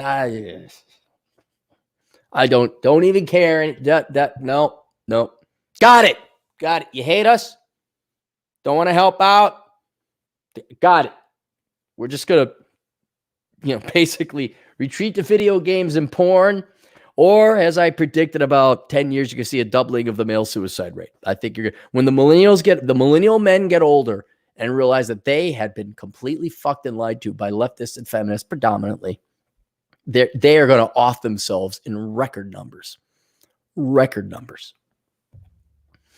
And oh darn, a bunch of leftist millennial men, soy boys, bumping themselves off. That's too bad. And as I have to point out, like usually everything, men get shit done. And they ain't going to be doing no cry for help because they want the attention, because they got to shoot the heroin of attention into their veins. I need the attention. These men are going to bump themselves off, man. They're going to fucking kill themselves in record numbers. Mark my words.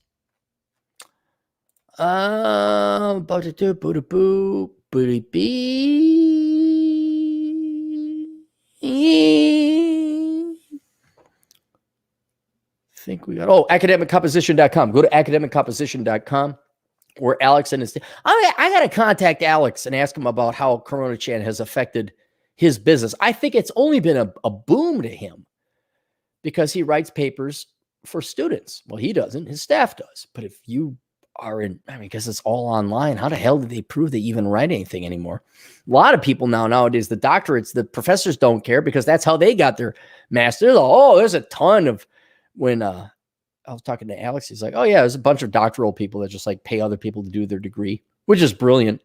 But then I asked, like, well, why not pay one of these Pakistani outfits to just give you a degree online? Yeah, really. I mean, seriously, because they're giving literal mental retards, mentally disabled, Down syndrome adults, degrees. What is the value of a fucking go pay Punjab in not Marrakesh, that's Morocco. What is the town in Pakistan?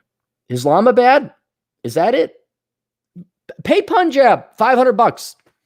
Here's your degree. Here's the internet resources to prove you have it. Okay, cool. Thanks, Punjab. Yeah, I got a master's in whatever. Whatever a 4-year-old basic knowledge will cover: history, communications, psychology, philosophy, whatever, any of the liberal arts.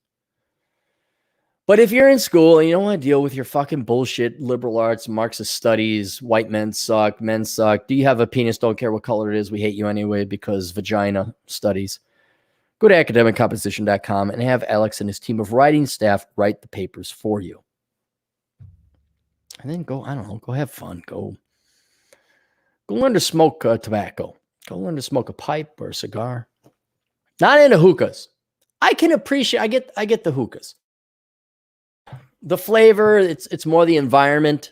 And there's like this big hookah thing that goes, but I don't like the hookah itself. That is not, a lot of times it's not even tobacco. It's an oil. And I breathe it in. I'm like, okay, yeah, it kind of tasted funny, but maybe I'm missing something. Maybe I'm doing it wrong. One of you Middle Eastern dudes, give me, what am I missing on the hookah?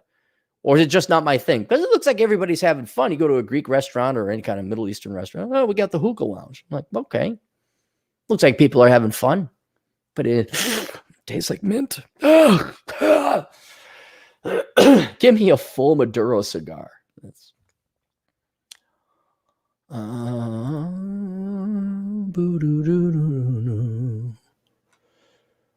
And then the books. By the way, How Not to Become a Millennial is available on audiobook.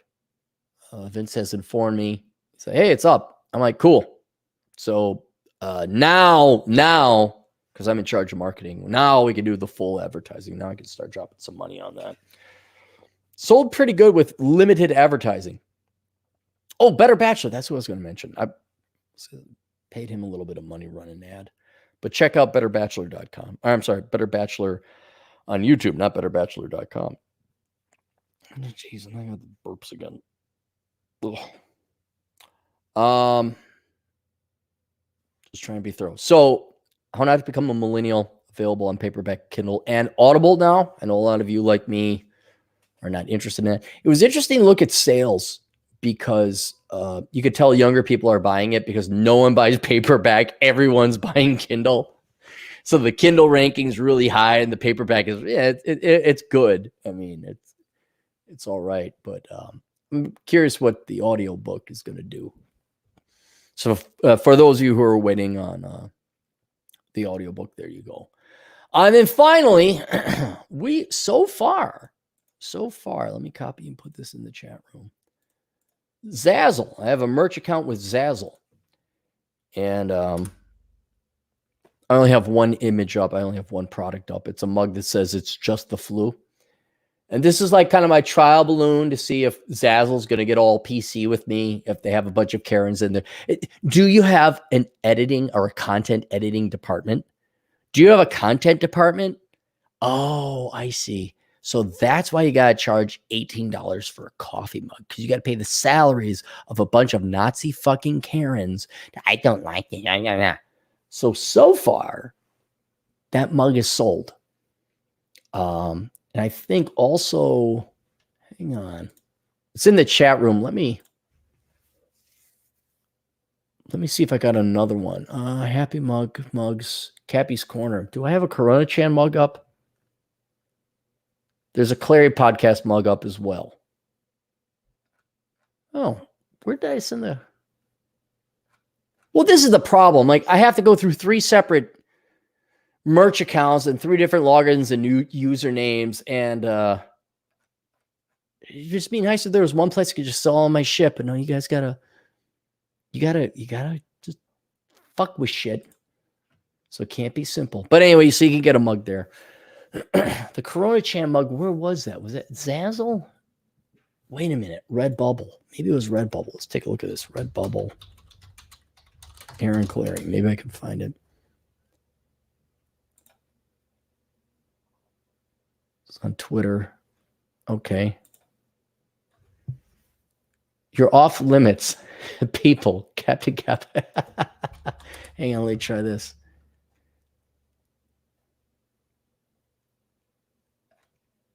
Oh, yeah. Okay. Yep. So everything's been taken down by Red. Just don't bother with Redbubble, everybody.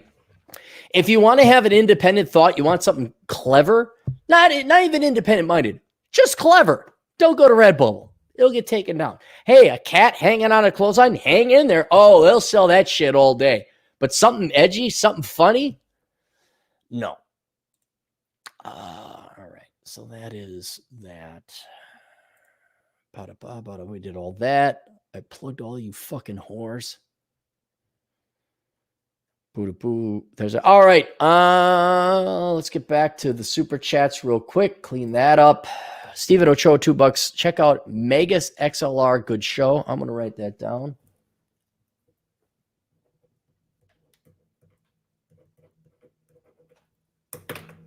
There's also the Coffee Cast.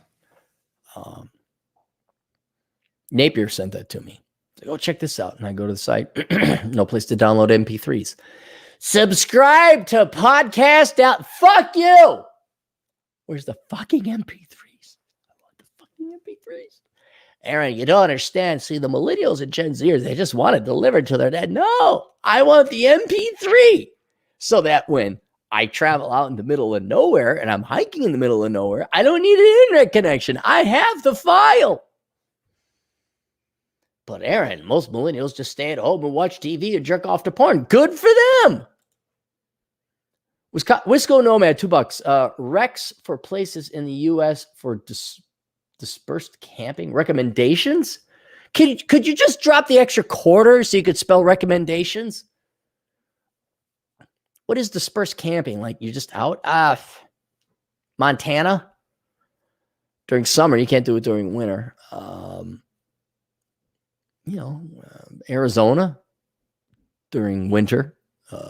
Just don't go too high up.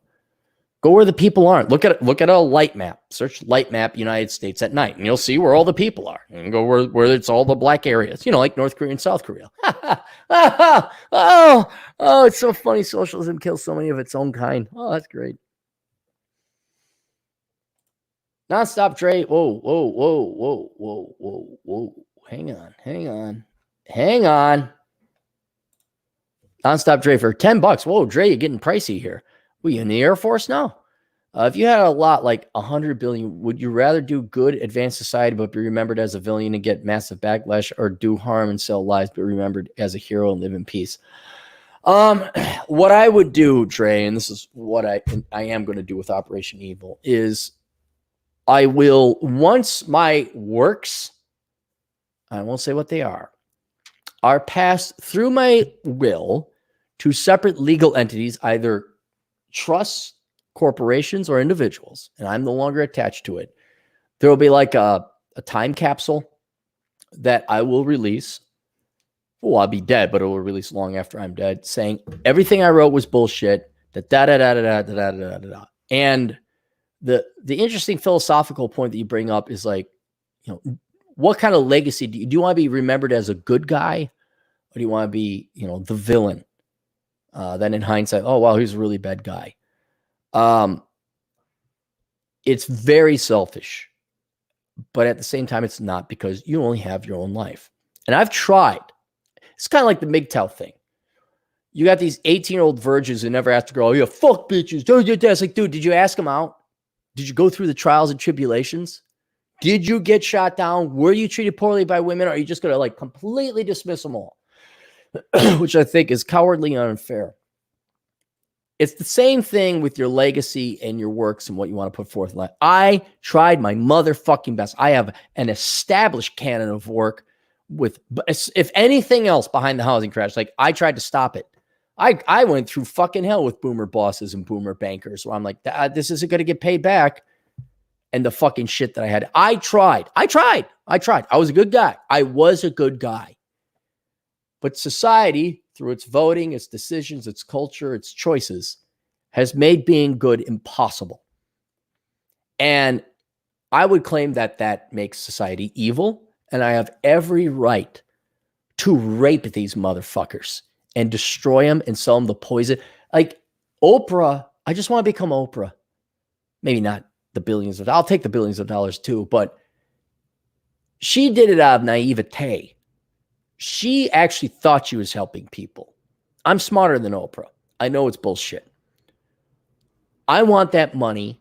I want to punish the evil people.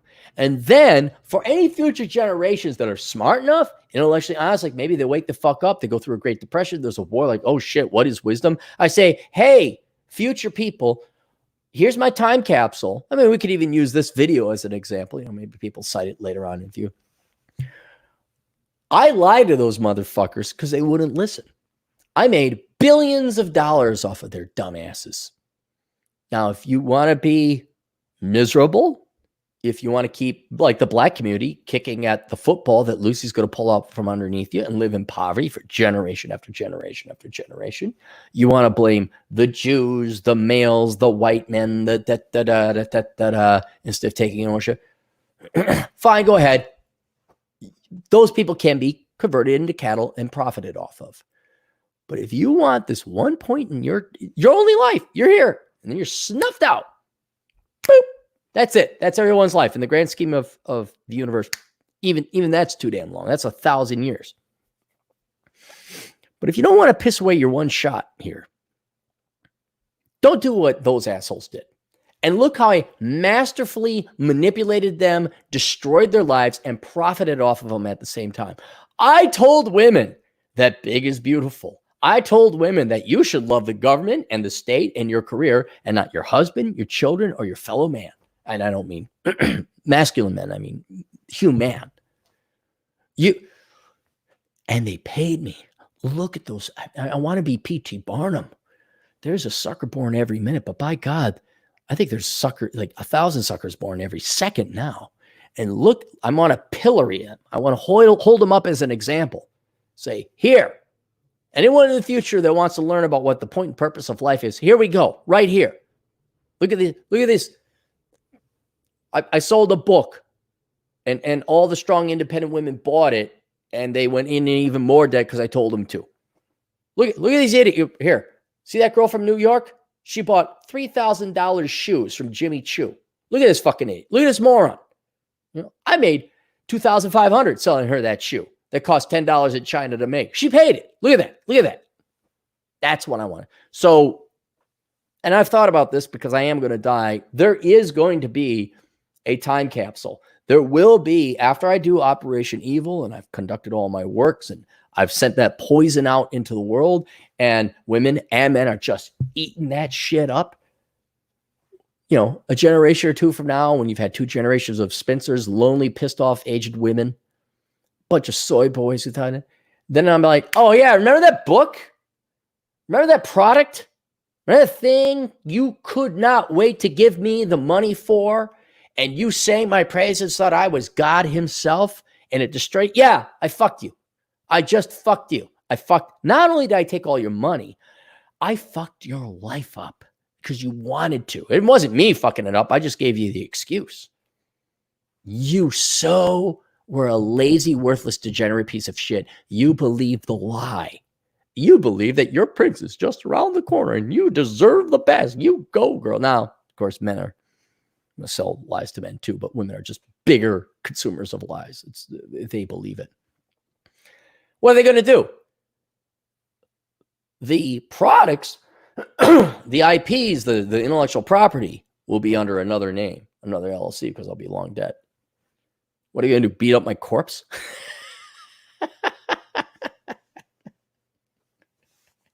And then maybe I get all of it. I get to profit and I get to leave a good legacy. Like, I am the good guy.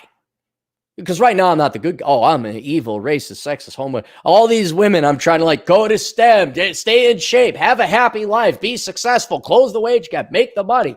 I'm the bad guy because I said, well, you got to do the work. Minorities, stop majoring in stupid shit. Stop having kids you can't afford. It's punishment. I'm the bad guy now. But just wait. Just wait. People want to be abused. They want to be fucked. They will pay for it. Because they're all lazy and they don't want to work. It's like, okay, those are the rules. I was a good guy. So one time, there was a good boy named Cappy. One time. Never again. And I am going to rape society in the ass and make a shit ton of money because that's what they want.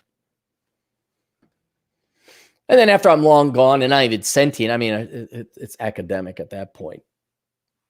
Oh, there might be a heaven, sure, right? I'm not going there. Who the fuck is there? Fucking, not Smithers. Who is it? Flanders. Who actually in The Simpsons is a great guy. You know, they make fun of, you know, Flanders. Flanders. He's a good guy. So, yeah, sell lies, be remembered as a hero, and live in peace. I think I can pull it all off. Brianna CC, where's Elkins hiding? Well, Brianna, you gotta like tempt him out. He might be sleeping. We'll have Elkins on. Don't worry, we'll get Elkins on. He needs to chit chat. I know, Brianna. Why don't you email him and say, hey, here's a picture of me all dolled up in a 1940s World War II outfit. Maybe he'll come on. Give a guy a reason to live. Christoph, $5. Solution to bad house built contractors. Schooly homes. All right. Let's keep scrolling down here. Get the super chats. Jug Grover, $2. So you and Troll are the spy versus spy of Aaron's, huh? Oh. Yosef Havrato, $10 Hey, Aaron, just some advice. We'll be doing CS at 21, computer science at 21, and entering a software field. 2 questions. Is CS still worth doing in 2020 and took time off from my high school to plan for my future better? No, that's a great idea. You all need to not, every high school graduate needs to not immediately go to school. You need to stop. You need to go work. You need to make money, and you need to spend at least an hour a week figuring out what you want to do, going online. No one's going to listen to something I'm going to talk about. Listen to Nick Fuentes on D Live. I know of Nick Fuentes. He's 22 now. I have a hard time listening to a 22-year-old. He could be brilliant. He could be smart. I don't care. DJ Aftershock, $2. Don't worry. Her parents has 4 house. 1 in Florida. What? Is this the chick that's like super hot? Your cousin? Hang on, scrolling. +1 on downloading the MP3 file.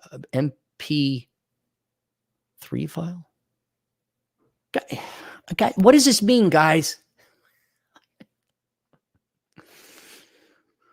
Juan Cabrera, $2. At Lou, Juan, I will promote this because it is very cool. If you guys are on, is that Twitter or Instagram, Lou or Juan?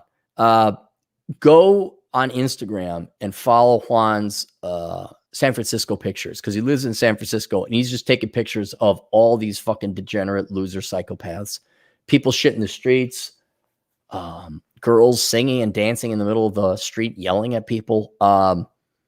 It's very insightful. You know, I mean, that's where your socialism ends up. That's really where it ends up. Because you may want to be a Democrat and everything, but you got to admit, only Democrat towns have people shitting in the streets. And I made the point, it's predominantly white people. I guarantee you most of those people have college degrees in the liberal arts, of course. But that's where it ends up. It's insanity. It's insanity. Arcady, our good buddy. Going to Zion and Bryce for 4 nights, driving from Vegas. Please share a few insider tips of what must see things to. Are they open? That's the first thing I'd check. So hopefully they open up Zion. Zion, you're going to want to do Angel's Landing and Temple of Siranawa. Those are basically the 2 main things to do. because you're essentially just going up a big ass canyon. And there's other hikes like Emerald Falls and all that, but I would train up. I do stairs. You're not that high of elevation, so you should be all right. Bryce, I wasn't that excited about. I was really excited just to see it, but it's really more of a view. It's like the Grand Canyon. Unless you plan on hiking through it, you just kind of look at Bryce Canyon. And there's some hikes you can do. They're close. They're, I think, 2 hours apart max. So I'd say if you're hiking for Zion, bring some waterproof shoes because you're going to be hiking up a stream in Temple of Sironawa. It is totally worth it. Bryce, I have a feeling you're just going to, there's hikes to do. Certainly pleasant. But you're not going to be like, oh my God, look at this view. You're going to be on the road, like, look at this view. And like, well, I guess we could hike down there if we wanted to. And if you're coming up from Vegas, I would always stop at Alvaro's in St. George, Utah, 24/7. It is the best Mexican food I have had, and I'm not joking. And it is, like my second best is down here. This is Alvaro's. You need to stop at Alvaro's. Alvaro's is great. And train and make sure everyone's trained to your level. And if you're coming up, you got to look at the temperature. It should be okay up there. Here's the other thing, Arcady. I would spend the extra money on getting a hotel in St. George, waking up at 4 a.m. and getting to that fucking, because if they open up and it's perfect, this is travel time now. Hopefully the great and merciful Coronachan has made the recession but like bars, I think people are going to be lining up. You want to get in there early, get your fucking parking spot, get in there, take the shuttle, hit Angel's Landing, come back down. You're probably going to save the next day and then get there. I'm serious. Wake up at 4 a.m. and get there at 6. Whenever they open, you want to get there before, because it's a bottleneck. It's only a 2-lane road that goes there. And to get out of that, you got to drive through the park. So I would definitely get there early and beat the normies, conformies, and inferiors. Plus, it will get hot in the afternoon. You can do Temple of Sierra now because it's shaded and there's water. So you're okay with that. Angel's Landing, you better get up there before 2 or 3 in the afternoon because now it's going to be hot and you're going to be miserable. Kevin Macomber for $2. With changing demographics, socialism is inevitable. Of course. Because the Hispanics and Latinos, it's not how they voted. It's not their culture. It's not them. It's the magic dirt. See, because when you get across the Arizona and Texas and New Mexico border into the United States, all of a sudden the fact you had 5 illegitimate kids from 6 different baby daddies, that goes away. Because the reason the United States is so successful is because this is the most magical dirt on the entire planet. Ignore Singapore. Ignore Hong Kong, where they have no natural resources. They just magically make 80 grand. Ignore Qatar or the United Arab Emirates. Ignore that. It has nothing to do with the people. It's all dirt. So all you Latinos can spit out as many illegitimate kids as you want. If you're in Central America, that's bad dirt. That's bad dirt. Yeah, you're never going to, no, you need to come to the United States. And then magically, everything's wonderful. I get a kick out of it. See, now Juan understands this. You left the socialist shithole to come to California to vote in a leftist shithole. I mean, really, I got to wonder, because I saw it in San Diego. You see all cross commute, actually. A lot of people go work in Mexico. A lot of people come work in the United States, and everyone goes back. I'm thinking like, okay, I know Tijuana, jokes aside, doesn't look that bad a town. Doesn't look that bad. I gotta wonder if like there's, what do you want to live in LA, wherever the barrio of LA is? The barrio of LA better than your hometown in Mexico? Is it? Maybe it's your choices, huh? And choices, what choices? It's not like, oh, Latino culture because of their quinceañeras. No. You had more kids than you could afford. Period. That's what causes poverty in every race. And I thought we had a conversation earlier before about everybody getting vasectomies, all the men getting vasectomies. So yeah, I come here, vote in socialism. And then you have kids. See, that's the funny thing. You have kids and you vote for a shittier future. Oh. Sit there, smoke my fucking cigar and watch you people burn. It's going to be great. Oh, yeah. Your daughter had illegitimate kids too? Oh, I wonder how that's going to work. Don't worry. You're on the magic dirt land. Yeah, no, you would have been fucked in Costa Rica and El Salvador and Mexico and Nicaragua. You would have been fucked, but you're on magic dirt. You'll be just fine. Yeah, you'll probably be making six figures and have a really fancy house in McMansion. Yeah, don't worry about it. Oh, no. Yeah, you're on magic dirt. You made it. Stephen Ochoa, $2. People are really scared of paying more than $2. Yeah. Good one, Steve. Good one. Oh. All right. Let's take another break. Give me a second. I'll take another break.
Now the sun's coming out. Now I feel bad or guilty. How's this working? Oh, there we go. I think the camera's off a little bit.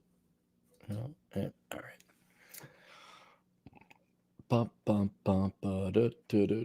No more. All right, let's get to the articles. All right. I texted to GF, so don't come home for lunch. Give me a little bit more time. Where do we want to start? I'd like to do. Oh, look at this asshole consulting. How many more? Oh, jeez, I got caught up. If you send a request to asshole consulting, I just got back, so I will get to your requests. It just might be a little bit. I don't want to talk about Ben Jacobs. If you remember, Ben Jacobs was this annoying little pussy soy boy journalist, Democrat, activist. For some reason, it came up in my feed. It was the one, Greg Giafonte. He was the Montana guy who grabbed him and body slammed him because Ben Jacobs is a pussy. He's a lying piece of shit. He's like everything wrong with journalism. I want to look him up, and I found out that he's writing for blogs, and it's all politics. It's all bullshit. And keep in mind, I'm the bottom barrel measuring stick. Here, 4 responses, 6 responses, 8 responses. My whole point is that this guy, like these activists are going to change the world. All you people want to change the world. I want to bring justice. He's nobody. He's not he might as well not exist. Remember the gal that Donglegate? That gal who filmed the 2 guys talking about dongles or what? I can't remember. It was 2 guys. Oh, they're being sophomoric. Okay, and she filed a complaint and And then she ended up getting fired because they realized what a Karen she was. There's Vihan Vamir. He had a coffee mug that says "fuck white guys" or something like that. He got fired. So I kind of look these people up every once in a while. Yeah, they're fucked. They're losers. They're not doing anything. And there's nothing else to say about Ben Jacobs because that's it. There's nothing. And look at him. Just look at him. You could tell. Oh, so much soy. All right. Yahoo News, which I have a little bit of a suspicion about. White woman, right off the bat. What does it matter? White woman. That's the whole point of this article. That's what stood out for me. I'll read it and you guys can Let's see what I'm talking about. White woman fired after calling police on black man who asked her to leash her dog. A video of a woman in Central Park calling New York police on a black man who says he asked her to leash her dog has gone viral. The woman has been fired from her job at Templeton Franklin. The incident occurred Monday in the Rabble, a wooded area of Central Park where dogs are required to be on leashes. Christian Cooper, who is black, said he was bird watching in the air. I don't trust bird watchers. No slam on Christian, but I dated a girl who was a bird watcher, and I was like, this is boring as fuck. Wait, what? Ooh, a three-winged warbler. Area when he saw Amy Cooper, who is white, with her dog. Christian Cooper wrote on Facebook that the dog was going through the plantings. He approached the woman and asked that she leash the animal, he said. In the video, Amy Cooper refused to call 911, telling the operator that there's an African-American man in Central Park. He's recording me and threatening myself and my dog. At one point, Cooper shouts to the operator, please send the cops immediately. 20 million views because all of you are so fucking desperate for bullshit. The point I want to make with this. Oh, let's get Steve Ochoa out of here. All right. What the fuck does the race of either of these people, or the gender for that, you have two Karens. And that's why I love it. So many things I love about this. One, you got two Karens fighting. Oh my God, leash your dog. Because Christian Cooper, let's just admit it, is a pussy. Okay? He's probably like, oh my goodness, there's a dog. I'm not talking gay. I'm talking an effeminate, emasculated man. The dog's off the leash. I got bigger things in my life than you, Christian. Is your life that fucking pathetic? You got to complain to? But then she also is a Karen. It's the meeting of the Karens. There is no black or white. There is no male or female. It's just two fucking Nazis, two fucking do-gooders meeting each other. And, oh, fur, baby. I'm a mother of a fur baby. And then, I can't say it. It'd be good. Mr. Sand and Vagina, let's just say. Mr. Bleepy Pants.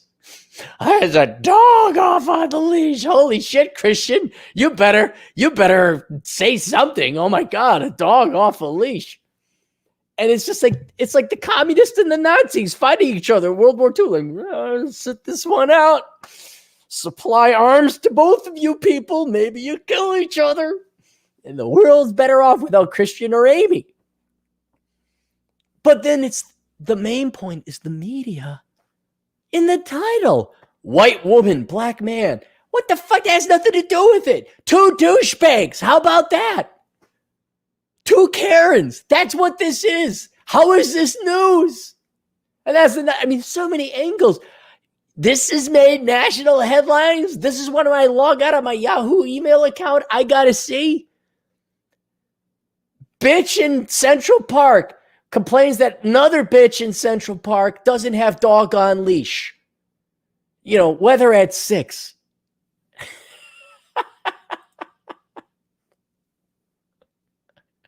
This and all the, not you guys, I know not you guys, but the average American, 20 million views. I got the solution for fucking poverty.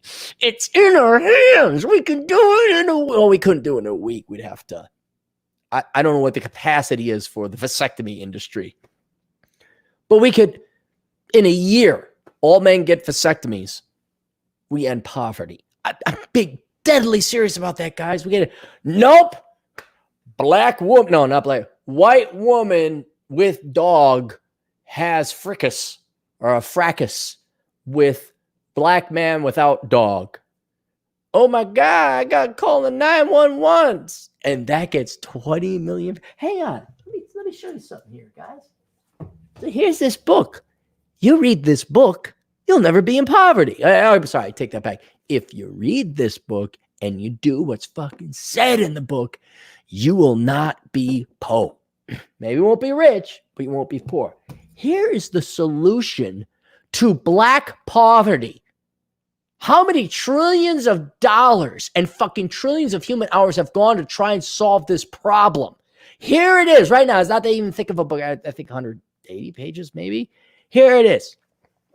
I don't have. Oh yeah, no, I do. Hang on, I'm with you, guy. Hang on.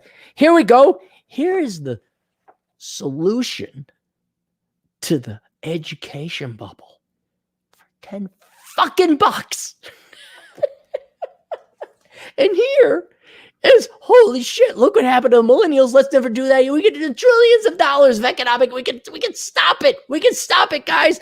No, the fucking sheeple got a black man, white woman, dog shit. Holy cow. I gotta jerk myself off to that one. And that makes headline news. and Dre 360 says, what kind of legacy do you want to lay? I want to fuck shit up. I fucking want to go Joker and just, I don't want to kill people. I want to give them the tools to ruin their life. Can you see where I just don't give a shit? Hang on. Wow, this is weird. Hang on. This is not working out. There we go. Can you see where, are you guys starting to see it? They're the cattle. They're to be taken advantage of. They're dumb. They're amoral. They're stupid. They're black woman, white man, or whatever. Dog park incident. Headline news. Guys, let's fuck this shit up. Let's take advantage of them, man. Let's do it. Oh, God. How many super chats we got? Socialism scared me. Steve, that's a damn good quote. That's the quote of the day right there. Asswipe 7773 $3. US dollar plus or minus valuable abroad after COVID. Now it's gonna be valuable abroad. It's gonna be more valuable abroad because we got the military. I've gone to the world reserve currency, largest economic pool of production to back up our currency. Main competitors all fucked up. China, Russia, Brazil, corrupt as fuck. We're still, we are the hottest fat chick at a fat chick party. That's it. That's it. Darkman Jeff, Karen's gone wild. Yeah, that's what it is. It's Karen's gone wild. We're watching this fucking True TV bullshit. You guys, oh God. Darkman Jeff reminds me, idiocracy. That's what it is. That's literally what that article is an example of idiocracy. So he did that. Arkansas woman befriended mom's killer out of spiritual obligation, and then he murdered her.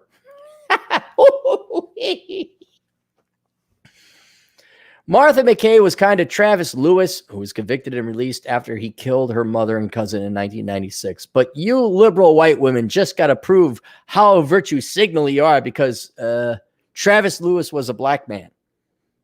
You got to do the Amy Beale thing. Like, well, I just want to show you how virtue signally good person I am. Oh, I'm dead now. Big-hearted, gregarious, and always up for adventure, Martha McKay surrounded herself with friends. There was something about her that people really loved. Her sister, Katie Hutton, tells People. You know, it's People magazine, so don't get too excited. She left an impression on people. She had a gift. What the fuck? God almighty, guys, when I die, don't say, he left an impression on people. He had that gift. No, he got a bunch of motherfuckers out of poverty by telling them the truth. And he was a cocky, skinny, white, short motherfucker and cursed a lot. And everybody loved to hate him and hated to love him. But they loved him begrudgingly. That's what I want. This just shows like this person who died. Let me explain. It doesn't matter that Martha McKay is dead. It doesn't. You know why? Because Martha McKay was worthless. Who? Oh, wow, big loss. It's not like we lost Elon Musk. It's not like we lost Bill Gates. This is a blade of grass that could have gotten cut long time ago. It doesn't matter. McKay's family and friends were devastated when she was killed on March 25th, 2020 at Snowden House, the historic antebellum-style home on Horseshoe Lake, Arkansas.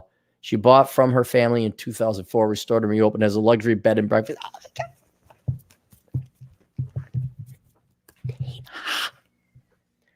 And here, I'm going to be bigoted. She looks like a dopey. Remember our conversation about Gen X spinsters? Well, here you go, boys and girls. She's got a fur, baby. McKay, 63. Oh, wow, she looks good for her age. Never mind, she's 63. She's a boomer. Oh, tragic loss. Was found stabbed and bludgeoned to death at the top of the stairs near a bag filled with her belongings as well as a utility knife.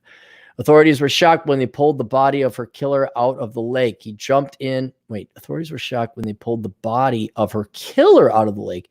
He jumped in and drowned during a police chase. Oh, it was Travis Lewis who had been convicted at 17 of the horrific 1996 murders of her mother, Sally Snowden McKay, 75, and her cousin, Joseph Lee Baker, 52, prominent Memphis blues guitarist. So here's a picture of the guy that killed him. Lewis pleaded guilty to the murders but never confessed, maintaining that another man killed the two. Knowing how forgiving McKay was, family and friends were still shocked, but she befriended him after he went to prison. He was sentenced to 28 and a half years after pleading guilty. Family friend Frank Bird, who driven McKay to the state penitentiary to see Lewis, told her he didn't think it was a good idea, but she didn't answer me, he says. Her family also warned her to be careful. We had said, just stay away from him. It's a bad juju type of thing, but she wouldn't do it. But she had to get her fifis. What you going to do? Get in shape? Be a nice housewife? Support a man? Fall in love? No. Here's this black guy. He's captured. He's in this cage. Now, he's like your little plaything. And you could get the fifis. He needs you like your dog. Longtime Buddhist.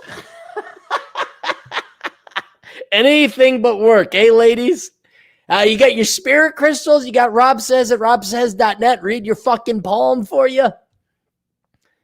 Supported his early paroled release. We were contacted every time he came up for parole, says Hutton. None of us would okay it except for her. Felt bad, Bob. Did we have to go through it? And he killed her. I'm cheering for Travis Lewis. Cheering for him. Oh, wow. The bear ate through the garbage and killed people that went near her cubs. Oh, a murdering thug killed the daughter of the woman he killed 20 years before he got released. Oh, wow. Go nature. All right, so there we go. Hope everyone's happy about that one. 13-year-old in California earns his 4th associate's degree. I don't know where we're going to start with this one. Okay. Let's start with a break. How does that sound? We're going to start with a break.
Okay, I had to get new water. Bubbly. Good water. Best water on the market. There we go. At only 13 years old, Jack Rico has earned his 4th associate's degree. I'll take things black women do for $300, Alex. Associate's degrees are pointless unless they're in IT. You get certification, blah, blah, blah. And if you get 3 associate's degrees, that means you could have got a fucking master's. Oh my God, the little Latino kid. He did a thing that no one else did. Retard doesn't spill milk. Parents proud. News at 6. Earned his 4th associate's degree, making him the youngest graduate of Fullerton College in California. He'll be continuing his education at the University of Nevada on full scholarship, reported by KABC. Jack plans to pursue a bachelor's degree in history. So here's the good thing about this kid. Well, it's a great thing about this kid. This kid knows he doesn't have to he could skip high school. Just fuck high school. He doesn't have to go through that shit. You guys remember high school? What bullshit it was? Remember the prison, the literal prison sentence you had? 13 years, work release program. You guys called it school. He can skip that. But he escapes communist Russia to come to the United States to do panhandling. He's going to major in history. So I want to know what his associate's degrees are in. What is his fourth? That's a doctorate. Okay, Jack, tell me what your 4 degrees are in, Jack. Is it IT, accounting, engineering, and math? Or is it like Latino diddling stuff? What is the worthless shit you got? Oh, he's going to go off to history. And then you got a picture of his dopey, dumbass parents, which I will say they're still married. So that's good. And it's a tragic story of wasted potential. This kid could do it. He could be an Elon Musk that doesn't need government bailouts. But he's going to go to school for history. Jack plans to pursue a bachelor's degree in history, but he's deciding what he wants to do with the rest of the future. Well, I mean, I'm 13, so I don't want to rush everything, he said. I'm still trying to figure it out, but I just want to focus on learning right now. That's what I love to do. Oh, your passion. Hey, kid. Never mind. Hey, Jack. Here you go. There. Parents ever get fuck it, who cares? Become incredibly weaponized and anti-humanity. Hey, look, look, you do this. We'll solve all the world's end. We'll be great. It'll be great. We'll be what? No, I'm racist. I'm sexist. Oh, I'm a jerk for pointing out you shouldn't major in stupid shit. I don't know how that makes me racist or sexist, but I guess in your mind it does. You know what? Fuck you. I'm going to take your money. Oh, I tell you this thing you want to hear, and you'll borrow $100,000 for me to tell. Okay, you'll give it to me. Fine. Here you go. Jack entered college at age 11, and he earned those 4 degrees in just 2 years. Oh, yeah. There's an element of truth that Jack is a very talented individual young man, or boy. But let's be honest. The University of California, Fullerton, I'm sure, look, if girls can get degrees in sociology and communications, we're not talking exactly high academic rigor here. And you are, as previous to our other article, they gave a degree in sports, whatever, to a literal mental retard. Somebody with down. Not her fault, not Jacob's fault. It's the system's fault. Oh, boy earns 4 associate's degrees. Wow, guy pees in toilet and doesn't drip. That really is. And like all parents, they have a sign. Youngest graduate of college ever in this county. Like, yeah, in bullshit. You don't love your kid. You're using your kid so you can feel good about yourself because you're a fucking loser. And you're not a real dad. You're not a real mom, though I will admit, again, they are married. It's a nuclear family. God bless you. But Jesus fucking Christ, if you just up your game 10 degrees, your son will not be. Jacob doesn't stand a shot. He doesn't, because he's majoring in history. And all you dumbass lower middle income and poor people, all you dumbass lower middle income parents, he's the first to go to college. He do but that diggly daggly. And women with degrees, remember that hashtag? I got my degree. Oh, dang. Yeah, but you're not making money. The degree is not the goal. Graduating with a degree is not the goal. That's not the finish line. It's making fucking money. It's freeing yourself that you're 1 hour of your time is so valuable, you can buy 10 people's hours of times to make you shit and make your life a lot easier. So that you might have the free time to go and explore life and spend time with loved ones. The maximum amount of time with loved ones, be it your friends, your family, your spouse, your children. Jacob, good, full scholarship. He's going to work. And then what? Is he going to serve me coffee at $12 an hour? Is that what Jacob's going to do with all of his fucking education? And then they're going to have, Jack is going to have the same problem that Tina, the 32-year-old suburbanite communications major, is going to have. Her boomer mom and now Gen X mom is going to say, well, she's just fighting herself. You know, oh my God, my daughter graduated. Oh, all these fucking yard signs.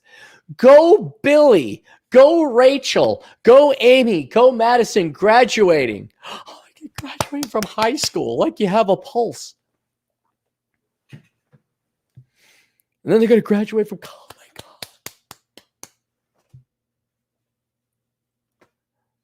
And then like 3 years later, they, you know, unbeknownst to you, they got a OnlyFans account. She's still trying to find herself living at home. All right, Karen, whatever you got to tell yourself about your degenerate, worthless daughter. Or your degenerate, worthless son still living at home, whatever. You're all proud of him because he graduated from high school, so I guess they could wipe their own ass. Then they graduated from high school with a degree in communication, so they can still wipe their own ass. And you're like, I just ran amazing those. Sorry, this is so stupid. When he's not studying, Jack says he loves to play video games. Oh, good for you, Jack. Okay. Minneapolis Mayor Fry orders people to wear masks inside stores and schools. Fry signed an order that will require people over the age of 2 to wear a covering over their nose and mouth while at indoor spaces of public accommodation. Jacob Fry, if you don't know, is another pussy who had everything handed to him. And you guys kept voting him in. He's just the latest pussy in a long line of mayor pussies that never worked a real job. And I love this article. I don't have to read through it because the Minneapolitans are doing it. It's like property taxes. They all vote for Democrats, and then their property taxes go up, and then they file a protest. I didn't know it was going to go up this much. Oh my God. And then the government comes in and says, oh, by the way, you have to accept Section 8 applicants. You don't have to approve them, but you have to accept them.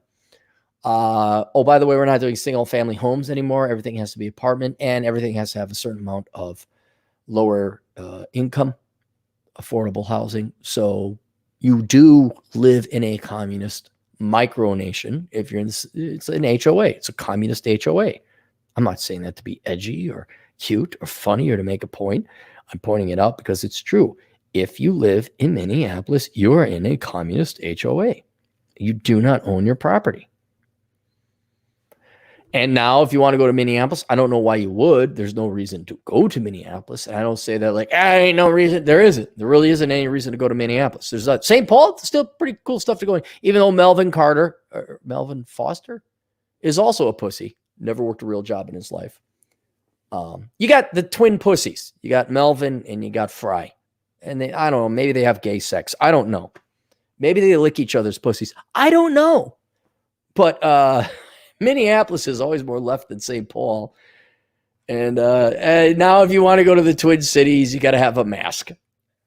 If there wasn't enough reason not to go to Minneapolis, it really is. I'm not kidding. It's the parking. And then, oh, by the way, if you go to Minneapolis, there's like a little surcharge for employee health insurance because you have to provide health insurance in the city. I think there was also, it was long ago when they had the Metrodome. There was a Metrodome tax. Now there is a Target Stadium tax. Yeah, okay, go to that. And now you don't have drive-thrus. I just love it. This is like liberal Karen, white chick versus black guy Karen fighting each other in New York. It's like, oh my God, kill each other. Oh, you Minneapolis leftists, please rape yourself. It's like you got a broken glass dildo and you guys are just shoving it up your own ass over in the twin. Go, do it.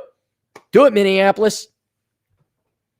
And while you're shoving a broken glass dildo up your own ass and it's all painful and everything, go ahead. In the meantime, blame the rich the rich suburbanite white people for your problems. So just go right ahead. Do it. That's so it's nice to see Minneapolis. And then the comment section is, of course, standard Star Tribune, where like, why are you guys doing this? And then every virtue signaling fuck comes in. Why? You want to kill all the old people? Yes, we want to kill all the old people. But you don't have to. It's like San Francisco.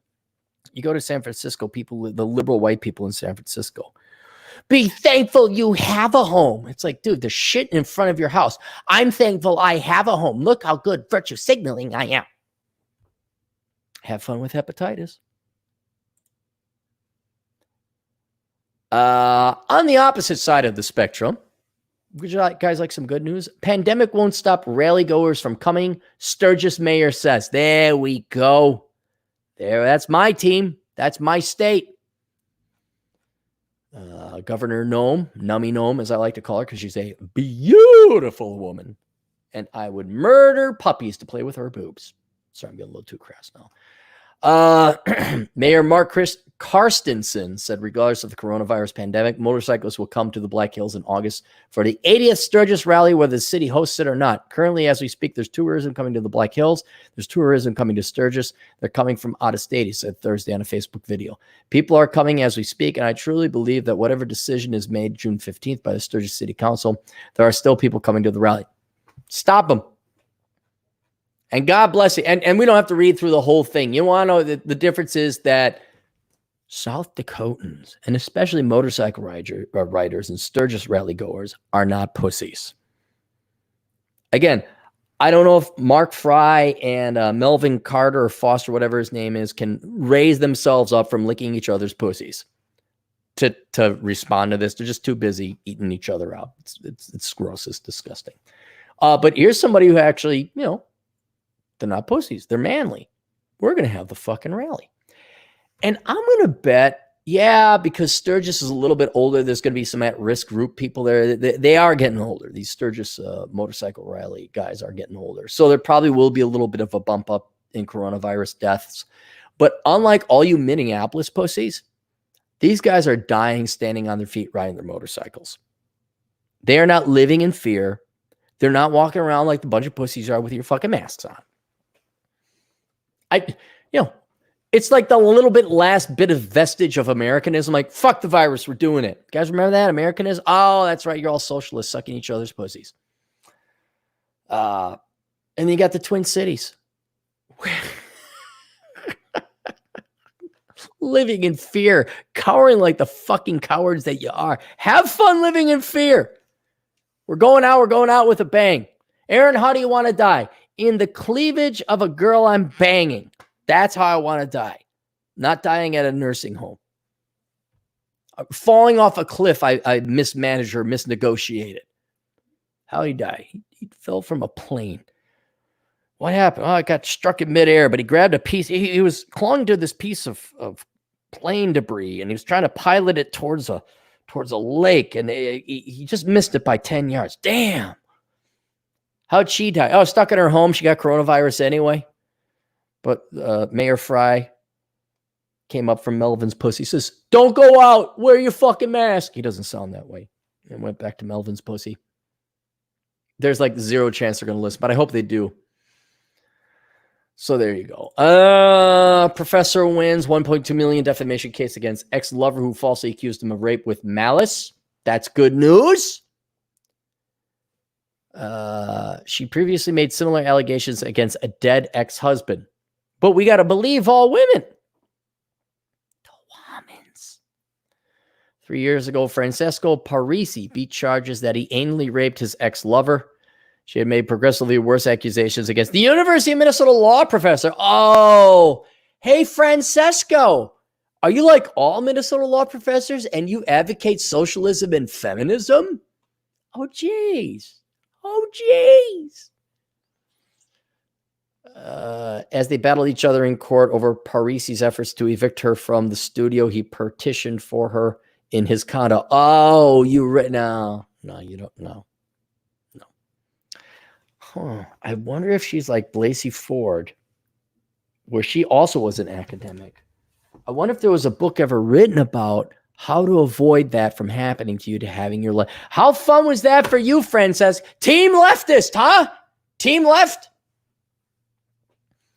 The media refused to name her at the time, but now Parisi has won $1.2 million defamation case against her. Everyone knows that the court found Morgan Wright's accusations not only false, but made with malice. Fox 9 News reports. It's a little too much.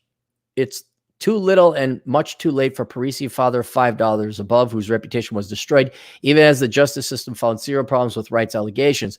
She claimed that Parisi smashed her face at a concrete floor during the alleged anal rape, leaving her with 3 broken teeth, a prolapsed rectum, and a damaged colon, yet provided no evidence, not even medical reports. Do I have to? She also claimed he tried to run her over in broad daylight in downtown Minneapolis. Now, if we look at her, wow, a middle-aged spinster white woman, Karen. Right below was too lazy to even come up with substantially different allegations than those she had made against an ex-husband now dead a decade earlier. When a police officer recommended her absurd case for prosecution, Wright essentially went forum shopping, going sick to guilty. So students, especially the women, assumed he was guilty, and as soon as he was charged, the station reported enrollment for his classes dropped by 60%, with some classes canceled. Because you got to believe all women, right? Fuck value, fuck evidence, fuck reality, right, ladies? She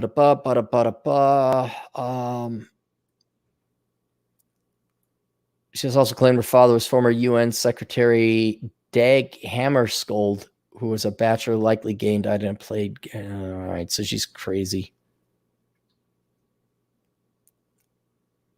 I just want to know who Morgan Wright was. I thought she was an academic. Oh, there you go.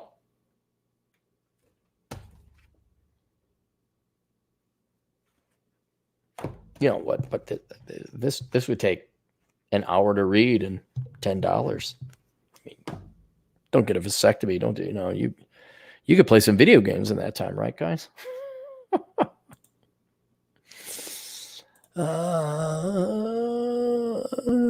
Close that out. Hey, we caught up with all the news. That's the news. All right.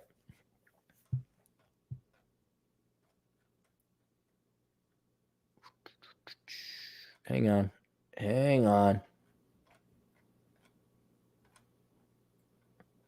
Get to the super chats. We'll call this a day. Take a shower. Jug Rover for $2. Quick thoughts on libertarian Dr. Joe Jorgensen. I don't know. Who's Joe Jorgensen? Jorgensen. Joe, girl, President, American academic. Let's go to her Wikipedia page. Nominee, running mate Harry Brown. Psychology, master's in business, MBA. Works on computer system. She has worthless degrees, and now she's an academic. She got some working. I'm not impressed. Libertarians need to take over the Republican Party. That's how simple it is. And when you hang out and talk with libertarians, remember how I was aberrant? I was wrong. I'm way too far on the hiking scale. The libertarians just don't. They have zero practicality about them. I would consult the Libertarian Party for an egregious fee, and I would get them more results than anything else. But they're unhinged from reality. They are so obsessed about the idealism and the ideology that they forget practicality. So, Aaron Clare eulogy, brave and stunning life. Oh, fuck you, Dre. Oh, God, my eulogy by Dre. Oh, see, the problem is Dre is probably going to outlive me, and then he's going to be there, and he's going to give a speech, and it's going to be like this. Brave and stunning life coach, storyteller, and influencer who hated women and minorities so much he written books to help them. That'd be about it. Yeah, that'd be about it. Oh, God, you assholes. If I ever die, I can't imagine my funeral. You assholes would be, hang on, how's this? God almighty. I'd hate to see my own funeral. Oh, God. That's the lies you guys would come up.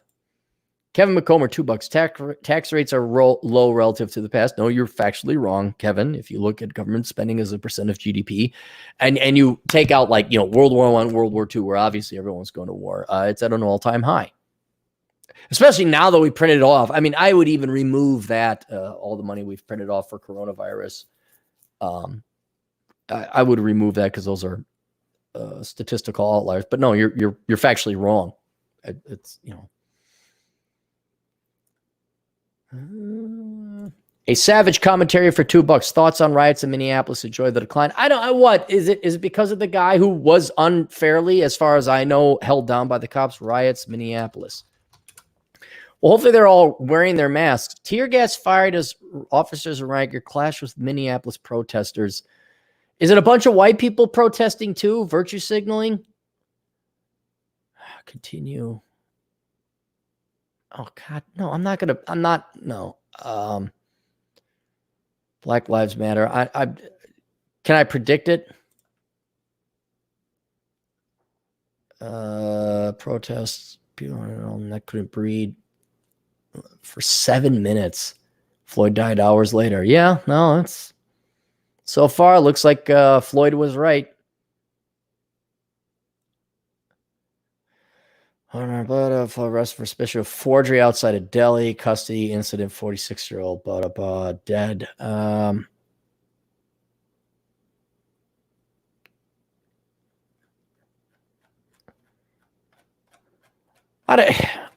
I mean, you could protest, yeah, but let the judicial. I mean, you got evidence. It probably is, at minimum, he's on leave. He is probably going to get fired. It will be a huge lawsuit from the family, and the city of Minneapolis is going to pay for it. We're just going to jack up their taxes. To be honest, I know we got a lot of young men here, regardless of your race. A lot of you want to become cops. Don't become a cop in a liberal town. And for God's sake, if you're going to be a cop, respect the rights of the citizens. Don't do stupid shit like that. There was another, even if this was a small town, some old lady opened up a shop and some dickhead cop, power tripping cop, arrested her. And it was such a small town. Everyone knew where the cop lived, and the local town came up and just protested at the guy's house and prevented him from partying. So it's wrong so far. The rioters are right, but what is rioting going to get you? You have this entire judicial system, a very expensive judicial system, to take care of this. So leave it be. Scott Ludke for $2. How long do you think people will wear masks? They're gonna do it for at least 6 months. At least. Yeah, it'll be at least 6 months. A lot of these people, that's all they got. I mean, think about how little value people have that your low-ranked nursing, you can't even call them nurses because they're CNAs, do their TikTok videos. Yeah, it'll be at least 6 months.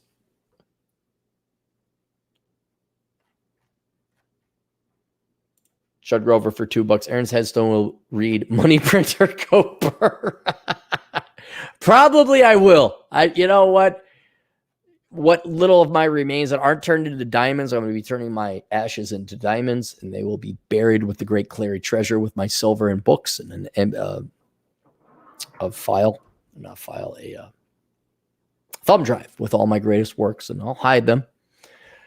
Or I'll have somebody hide them for me because I'll be dead, actually. So, and I thought I had a couple candidates of young people that could do it, and now I'm realizing, no, that's just not going to happen.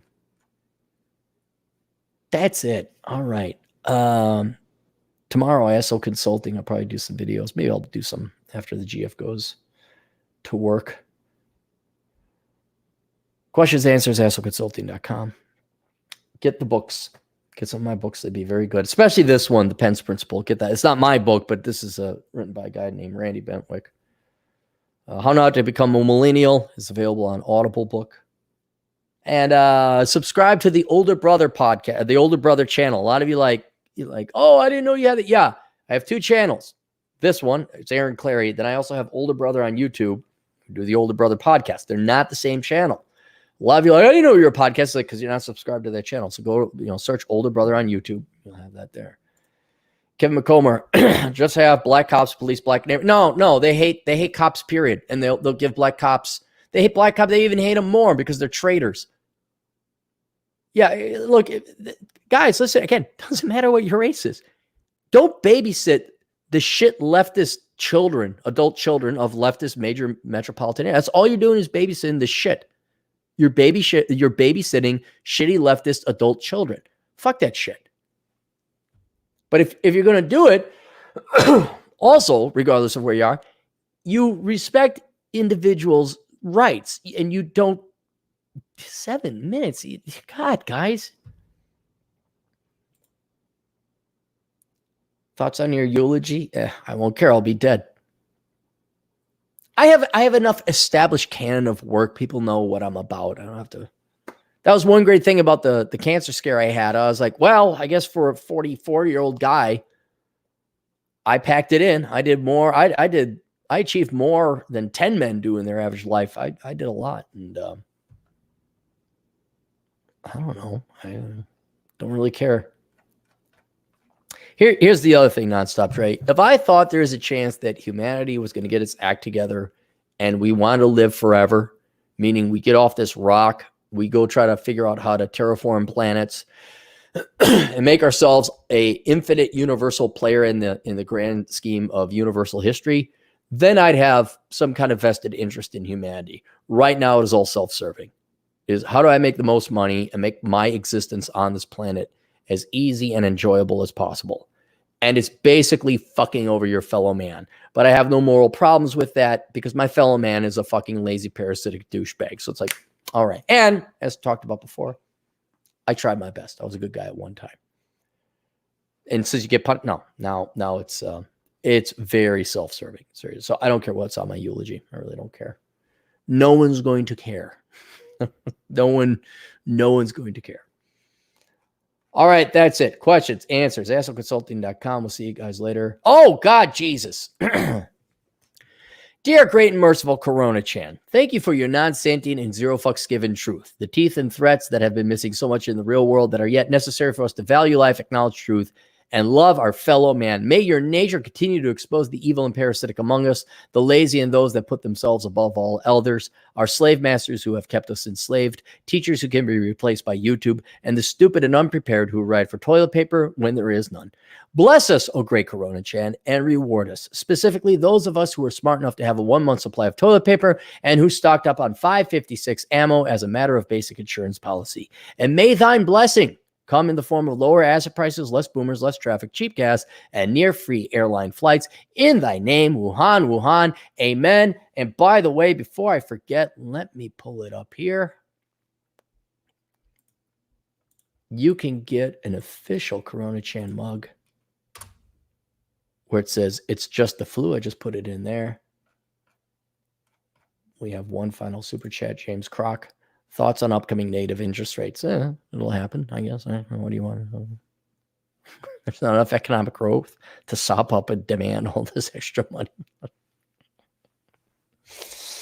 All right, now we'll officially see you guys later. Toodles.